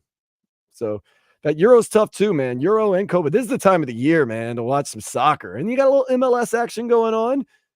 You're a soccer aficionado, man. This is it. And I think RVA Richie, who's on the text and Twitch and everything, he says he's got TVs going everywhere. He's watching all these games, man, because so you got to double screen the soccer, boys. You got to sometimes, man. Tonight, I'm all locked in on the US of A, the Yanks. Let's go get that first win, get those 3 points, because you win and you tie, you're basically through to the knockout round. So get that first win. You get Panama midweek. Take care of that business. Uruguay. Hopefully, you're playing with house money at that point. See whatever happens, just get through. Win in advance. That's all I'm worried about right now. But tonight, I want to win because this is the one that I can really watch. All the other games, I'm going to be working. So I'm going to be like kind of watching, kind of working. And then, Game 7 Stanley Cup, 8 o'clock tomorrow night, 7 o'clock pregame right here, 560 WQAM, Amerant Bank Arena. Once again, do not pull those rats out early. Leave them hidden in your bag. Don't show your friends. Don't mess with the mojo. I got my lucky belt on, Vlad. I always wear it on big game days, my white belt. Never wear it unless it's absolutely necessary. I'm wearing it today for the USA, tomorrow for the Panthers. Pulling out all the stops, Vlad. That's your job as a fan. Lucky drawers, lucky belts, lucky seat. You got a lucky seat in your house. I know that. I do. Do whatever it takes, man. Of course, you're not going to have to be able to sit in your lucky seat at your house, but because you're going to be at the game tomorrow night. I will. I mean, if you have a lucky food or drink or anything like that, you go ahead and pull out all the stops because there's no guarantees. How many teams have you heard this from, Vlad? Oh, we didn't win it this year, but we'll be there next year, or we'll win it again. And there are no guarantees in that. There is no guarantees. I've had so many people over the years, like, I'm not all that upset because we'll be back next year. I'm like, you speak with such confidence that that's going to happen. We've been there 2 years in a row, Vlad. What makes you think we won't be back for a third year? History. Yeah. A whole other league against you. That's why. Yeah, that's what's against you. So go ahead and get it while you can. That's not just for sports. That's for life. Go ahead and get it while you can. Write that down. Everybody wins. You want to talk soccer? You want to talk the Heat? They got a big draft pick. When I say a big draft pick, 15th overall pick coming up, possibly if they don't trade it. This is an interesting week. This is going to be the last week for guys to make the signing before free agency hits. So it's going to be very interesting to see who does opt in or opt out for free agency. There should be some movement this week. I would not doubt that. Yeah, we definitely should see some movement this week on certain guys who they're going to opt in for another season, or they're going to opt out. But certain teams might hit that apron that I'm so confused about. But but I think there's going to be a lot of movement happening towards the end of the week. So the Marlins are up 6-2 in the bottom of the 6 over the Mariners, and then they ship off tomorrow to Kansas City, who has actually had a very good season so far this year. Surprisingly, the Royals are very good this year. So going to see if we can't get the win today against also a very good Seattle Mariners team, and try to keep the good mojo going. Jesus Luzardo not going to be pitching for a while. He is out for the next month with some back problems. Vlad, you know all about back problems, so I'm sure you can sympathize. Maybe you can send him some pointers. Tweet at him a little bit, or X at him, whatever you want to call it. Yeah.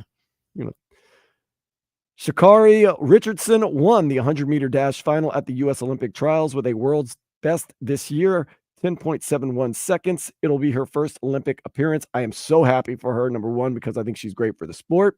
I think she is fantastic. She was kind of, whether you like it or not allowed to run.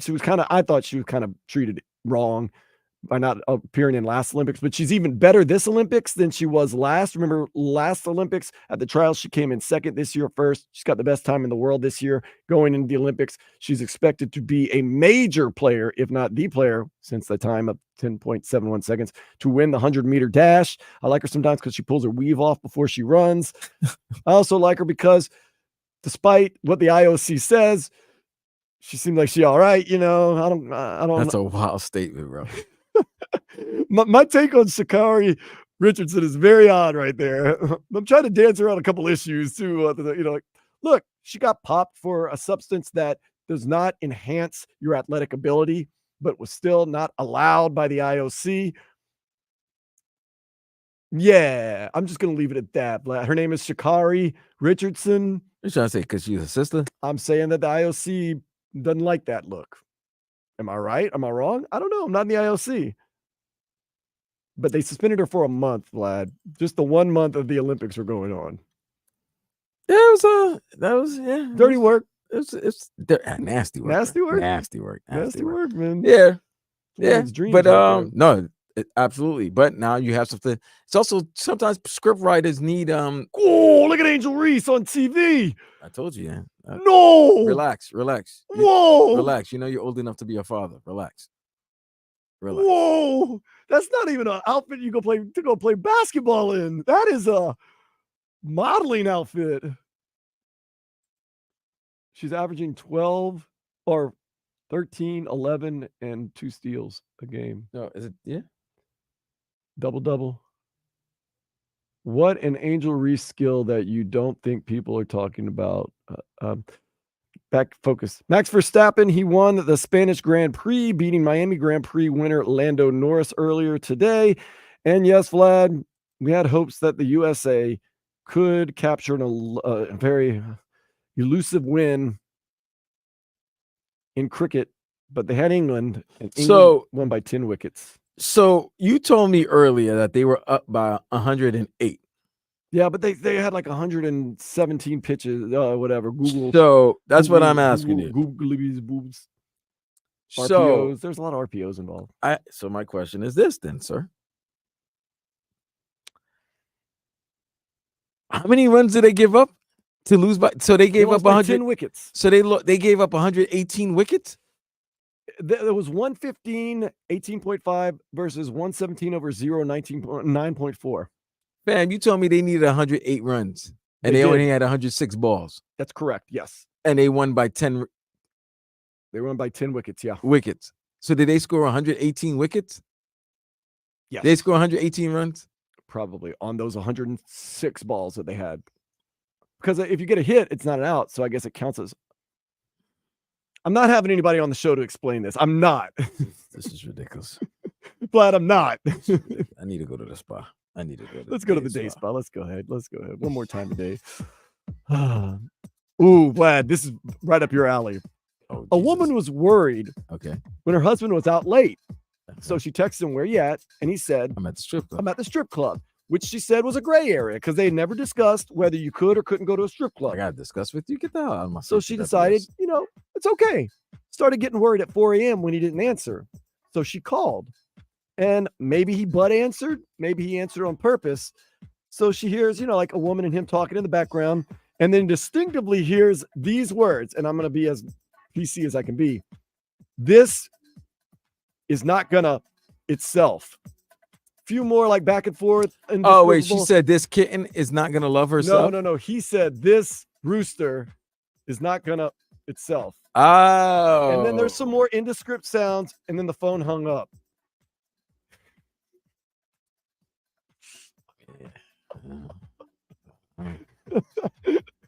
How does that go?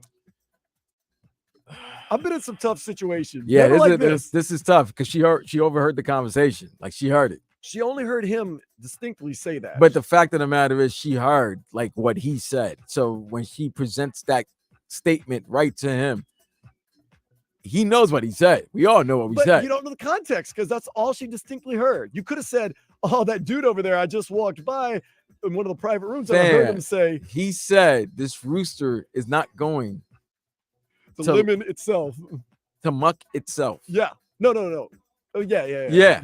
If you're watching on TV, right. You got me. Yeah. Of all things that she could pick up on a phone call. So did he accidentally butt answer and butt hang up, or did he like watch this? Nah, I don't even think this is. I think this is not his wife of 9 years. I think this is. It was in his pocket. Dang. It was in his pocket, and she overheard it. So when you get home, now once again, he's not completely dead to rights. No, he's close. I mean, fam, he's gonna be smelling like, you know. Well, okay, you've admitted you're at the strip club. She knows you're there. Okay, so cool, but all right, but here's the thing. We're in a court of law here. All right, fine. But when did she call him the first time? She didn't call him first time. He texted her. He was supposed to go to When a did they dive text? bar. When was the text message? Going to a dive bar with I his got friends. you. When was the text message? Text around 12. So going to 4 the strip hours club. later, and then she overhears that And she conversation. calls at 4 o'clock. Yeah, that's the thing. That 4-hour gap between midnight to 4 and what she heard, everything now runs rampant in her head. And now you got to explain yourself. Isn't a bad explanation. My explanation. You better buy some. Yeah, you got. Yo, you got to take Shorty on a trip. The truth will set you free. What truth? What if it? Whatever happened, he should just be honest. Or nah, you're not saying that. Or nah, bro, say, you ain't gonna. I was talking to my friend, and I was like, I can't believe that guy over there just said this. Well, you know, and then be like, baby, I promise. You can't prove it. That's not what I said because she heard that. She overheard that one distinct thing, not before or after. She probably screaming because you don't know what these shorty already did already. The fact she overheard that, once she heard that, it was over. Vlad, like you said, wins and losses come with context. Maybe that statement comes with context. All I know is I'm scared to go home. Oh, I don't know if I've ever said that statement like. I hope you know. I hope, yo, as crazy it is, you better have done the deed because if you didn't get the deed done, and you're gonna have to take all that stress from your wife. That's how you lose a game 7 right there. Yeah, you better. That's just as bad as losing a game 7 right there. That's game, set, match, divorce. Oh. We're gonna talk a little quick Copa America, then get you ready for game that's got us getting closer. Tick, tick, tick, tick. Game 7, Panthers Oilers next. 560 WQAM.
Biggest of the big games tomorrow night. It is not just a game 7. It is our Florida Panthers for their first championship in a game 7 against the Edmonton Oilers. The Canadian team has not won the cup in over 30 years. Edmonton, a proud history of Wayne Gretzky and a bunch of championships. Panthers, not as proud of a history, but we love them nonetheless. Been to the Stanley Cup Finals. This is our 3rd time, and this could be our year. It all comes down to one game. Whew. Get on out there and make it happen. Of course, tonight, the United States men's national team, Christian Pulisic and the guys, Weston McKennie, Reyna, the whole team. They've had some ups and downs. Colombia beat us 5-1. Skull drug us, by the way. That was nasty work. But then leading up, we played Brazil 1-1. Brazil not without, they don't have Neymar, nonetheless. Copa America happening here in Miami tonight. Uruguay, Panama, 9 o'clock, Hard Rock Stadium. Real quick, going to go through some of this Copa America because we don't want to put the carriage in front of the horse and talk about the Panthers because we're going to get to that. But recently, Miami Herald released an article from Michelle Kaufman about some of the favorites throughout the tournament. Group A, Argentina, Peru, Chile, Canada. Canada's gotten much better. They actually played Argentina pretty good the other day, but Argentina won. Peru and Chile played the other day. I want to say it was a draw. I did not see, but they have Argentina and Chile getting through. You got to predict that Argentina, they're favored to win the whole thing. They're going to be a tough out no matter what. Group B, Mexico, Ecuador, Venezuela, Jamaica. Mexico backdoored their way out through Jamaica last night. Jamaica did have a goal that was called back VAR. I don't know if I agreed with it. Venezuela surprisingly defeated Ecuador. Nonetheless, they have Mexico and Ecuador advancing. Mexico's already done their part by kind of winning that game. Ecuador, nonetheless. USA, Uruguay, Panama, Bolivia. So USA, Bolivia tonight. Uruguay, Panama also tonight. They have USA and Uruguay 50-50 shot of both whoever's going to win the group. So they have them pretty much both going through. And then Brazil, Colombia, Paraguay, and Costa Rica. Brazil, of course, is going to be favored to get through, but they also have Colombia advancing. I'm saying don't sleep on Costa Rica. Costa Rica's been known to come through, and then the chips fall where they may. Of course, we are always going to be keeping an eye on Lionel Messi. He has already played. And Luis Suarez, who is playing tonight. I know a lot of people in South Florida are very excited about that. Vlad, first of all, are you cheering for the USA throughout the whole tournament, or are you pulling for like an Argentina or somebody else? I'm rooting for the US, but Haitians have a unbiased loyalty to Brazil for some reason. So I'm also rooting for Interesting. Brazil. Brazil doesn't have Neymar. They're always very deep, always very talented. But that's the thing. They usually, this is the time when the team is good, but you don't expect it. You expect them, they can win, but you don't expect them to win. That's the type of team this Brazilian team is. And it's almost like put it this way. I could say it's the equivalent of like Real Madrid this past Champions League.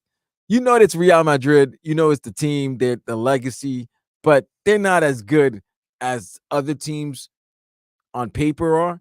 But then eventually, guess who wins at the end?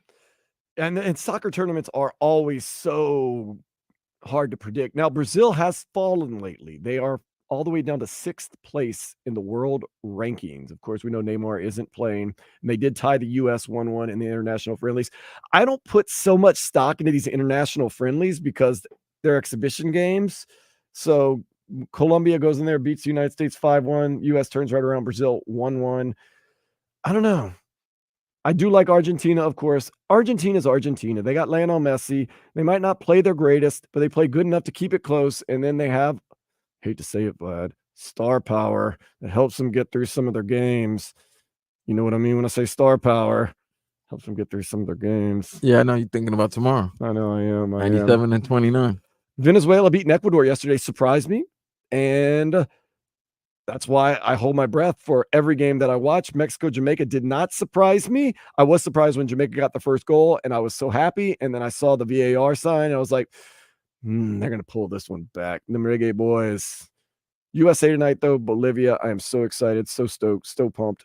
Panama, Uruguay. Going to pull for Uruguay simply because we got a couple of Uruguayan friends, and I actually have some Panamanian friends too. So, but I'm a little closer to the Uruguay. We got Luis Suarez. You got to cheer on Suarez. Don't get hurt, please. Don't get hurt. We need you back for Inter Miami. And then Vlad, for some reason, you and your Haitian roots have you going for Brazil. They play tomorrow. Yeah, Costa Rica though. I'm telling you, watch out for Costa Rica. They've been known to make a little run here and there, but yeah. Always a fun tournament. The Euros continue on. They've just gotten underway.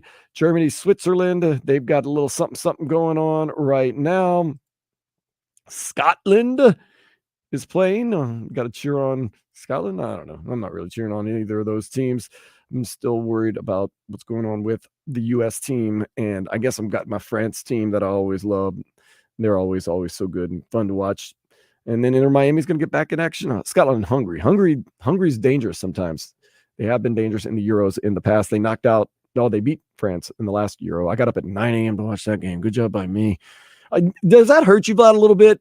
Like, especially soccer because of the time difference? Or is there any other sport that you've gotten up at like 8, 9 World Cup game and your team doesn't win or plays poorly? Does it upset you? Hell yeah. When I got up damn early for a Jets-Falcons London game at 9:30. That throws you all off. It really upsets me a lot, man. Yeah, bro. Hell yeah. It's like you don't want to get up early for a game and then see your team lose. I'm half drunk with nowhere to go and a loss. That's the other thing. Like that's why especially these soccer tournaments when they're played all around the world, like the World Cup, if you have a World Cup game, even though they tried their best to put it at a time reasonable for the public for that nation to watch, but when it was wasn't it in South Korea like not too long ago, or there was a women's World Cup that you and I were thinking about going at 4 a.m. Like I remember like 4 o'clock in the morning to watch. Just couldn't do it. It's man. like, come on, really? Like I yeah. And then trust me, I didn't have that problem when living out in LA. Wasn't that bad because there's a 3-hour difference. But if there was a 9 o'clock game Eastern, 9:30 Eastern game, I'm not trying to wake up at 5:30, 6 o'clock for a 6:30 in the morning game. And then, like I said, you're up early, you're going and grooving, you've lost. It's just a mess, man. It's nasty. So you know what you got to get ready for tomorrow night, 8 o'clock, puck drop, game 7, Panthers, Oilers. You're going to make me a little more confident in the next segment as we close out the show, Vlad? No. Okay. That's next, 560 WQAM.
feature to go back and listen to any part of any shows you might have missed.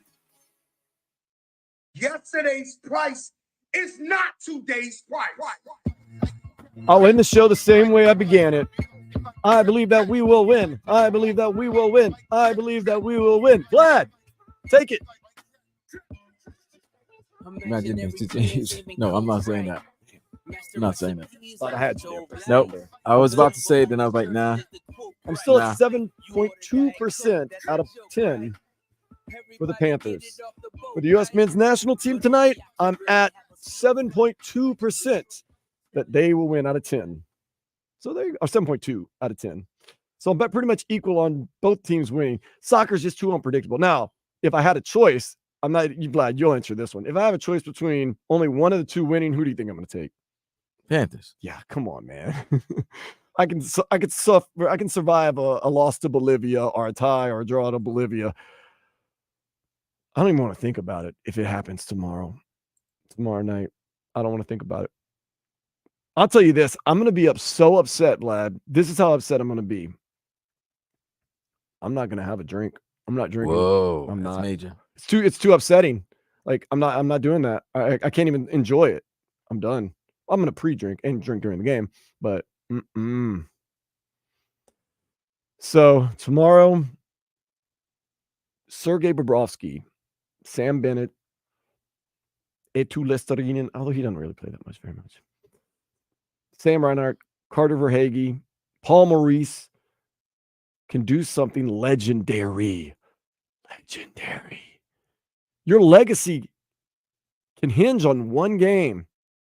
This franchise, we've talked about it, could be at a very, very interesting place tomorrow. You win, and you can cement yourself for life for some of the fans of South Florida. You win tomorrow night. You lose, though, Vlad. You're one of the You're one of the top 4 best championship teams in South Florida history. Dolphins, Heat. Dolphins 72. Heat 2013. What's number 3? I mean, Dolphins 73 also. I mean, a Super Bowl is a Super Bowl. 2006 Heat. Okay. And I want to include one of the Marlins World Series. Yeah. And I mean, I'm not knocking because the Marlins are my favorite team, but they were kind of known as mercenary teams. But both were mercenary. So I kind of the Heat. That 2013 Heat team was mercenary, but the fact that team won 27 games in a row. That was like peak Bron, still D Wade. That's one of the best teams. Yeah, that to me is one of the best teams in NBA history. So and it set the course of the organization. And to me, that made it that winning that back-to-back, that second title, no matter what, solidified the big 3 for everything that they did. Remember, that was the 3rd NBA final, but they won the second one. Yeah. So 72 Dolphins, perfection. You never will be able to top that. I don't know if anybody can top that hardly. The Saints winning the Super Bowl. I would say 06 Heat because it's the first title in the NBA. But let's not forget about some of the Miami Hurricanes football national championships. I'm only by professional. Okay, I'm only going by pro. I can't say college. You could argue that seems pretty professional because too. But I mean and then that Hurricanes team, I was a little kid, so I can't really tell you what that 83 team meant because I don't think they were the best team. As a matter of fact, in the Hurricanes, some of their best teams are the teams that never won the championship. That 87 team to me is probably the best college football team that never won a title. But sticking with the Panthers and the professional teams, this is the best hockey team this town's ever had. It makes me wonder this. It's the best Panther team that's in Panthers history. Oh, by far, yes. So therefore, if this is the best team in Panther history, and it would be great for them to solidify their standing in this in South Florida sports landscape. They clinch Game 7 with a victory and clinch the Stanley Cup. That's it. Like right now, this team will forever be remembered. Think about the trajectory that it puts you on. You win this Stanley Cup, and I mean, you've made fans for life. It changes the whole trajectory of your organization. And I know this is a little bit of a stretch, but let's just say theoretically, LeBron comes to Miami and they never win a championship. Does that change the trajectory? Absolutely. 100%. Game 6. And If game 6 doesn't once again, happen, if he doesn't go 45-15 and 5, game 6, the whole trajectory of the Heat, the Heat team that you see now that everybody's still scared of anytime they're still breathing and healthy in the playoffs, that's all dissipated if the Miami Heat don't win 2012 game 6 in Boston, Eastern Conference Finals. So this is why tomorrow you win game 7 against Connor McDavid and the Edmonton Oilers. Edmonton, one of the historic teams in hockey history. They've won 5 Stanley Cups in their lifetime. You know, this is the team that they've had the greatest player of all time. They've had they've had 2 great players all time. But hands down, the greatest player. Right. But Maybe then in who all was team sports. But if Gretzky's the greatest, then Messier was probably the second greatest player and the greatest leader in hockey. You understand what I'm saying? Mm-hmm. So they've had historical figures in that franchise, and they have a guy who many people think is the equivalent to 99, right? They got a guy who's the second best player in the world, just like 11 was back in the days for them. And they have a chance to do something that hasn't been done in this sport in 82 effing years. And you don't want to be on the bad end of history. Listen how great this is. Stepping up and making the right play at the right time can make you so legendary. To this day, Edgar Renteria is on the tip of my tongue. Was he an all-time great? Nope.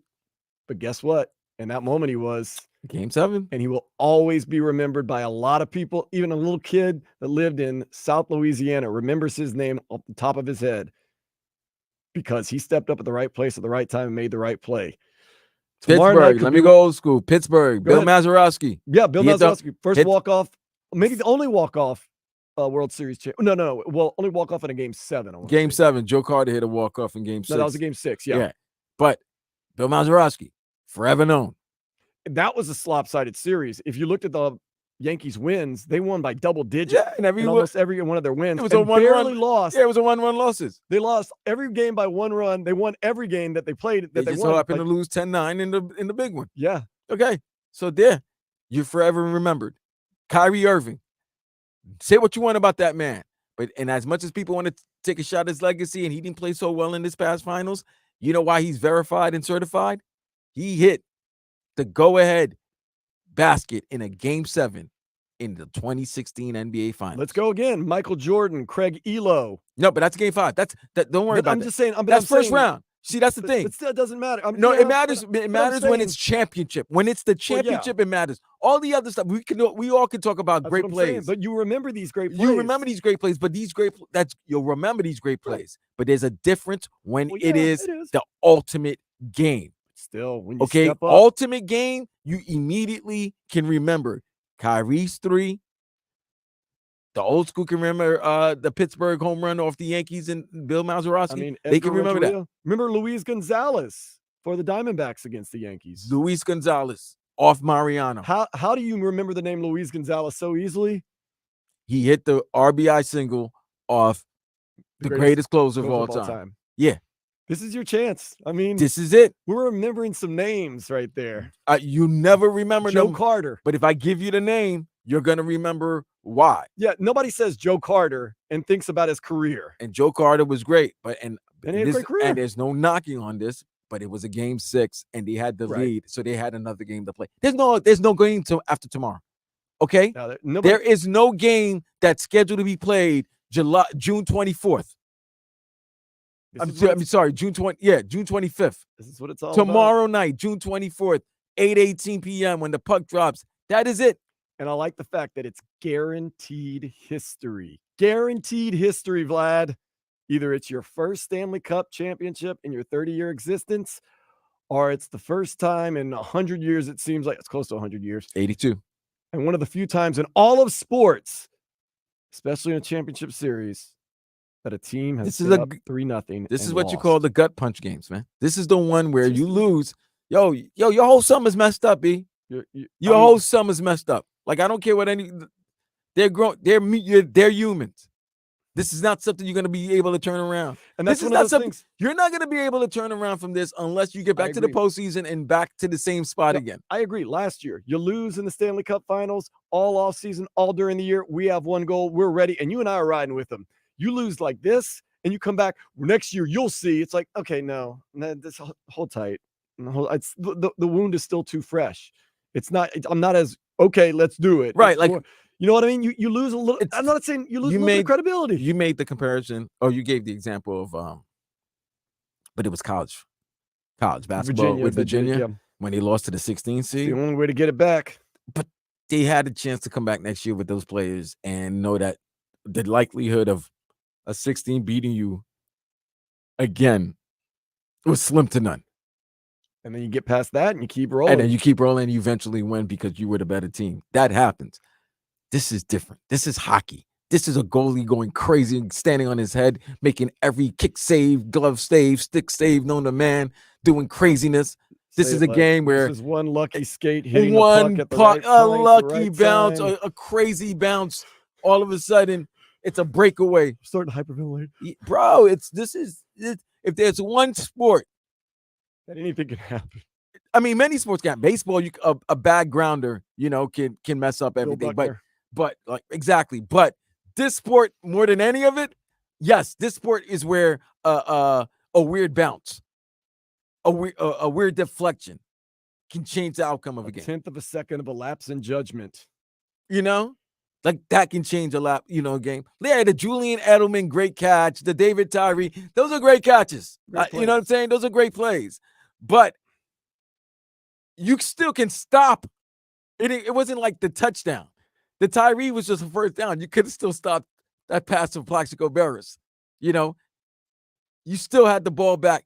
This is not like that in hockey. In hockey, you could be up 2. It could be a game tied 2-2 going in overtime or in overtime and a weird deflection, and then that's it. Yeah. Game over. It's nobody's season fault. Over. Championship loss or championship won. Yeah. It's nobody's fault except for losing 4 games in a row when you had a 3-0 lead in the series. Nonetheless, we're not going to talk about that. What we are going to say, Vlad, you always say you ride or die. It's time to ride. Next time we talk, it'll be almost a week from today. It's going to be on Saturday at noon. Next week, noon to 4 on Saturday and Sunday. It's time to ride. Panthers fans, let's ride. You ready, Vlad? I'm ready. I'm going to be there. I can't wait. Let's go. I'm excited. Vamos, gatos. We will talk to you. We'll see you next week. For my cousin Vladimir Lewisson, once again, go Panthers. I am Dan Day. This has been Sports Day on 560 WQAM. Later, fools. Text WQAM on the Kendall Toyota text line at 3055.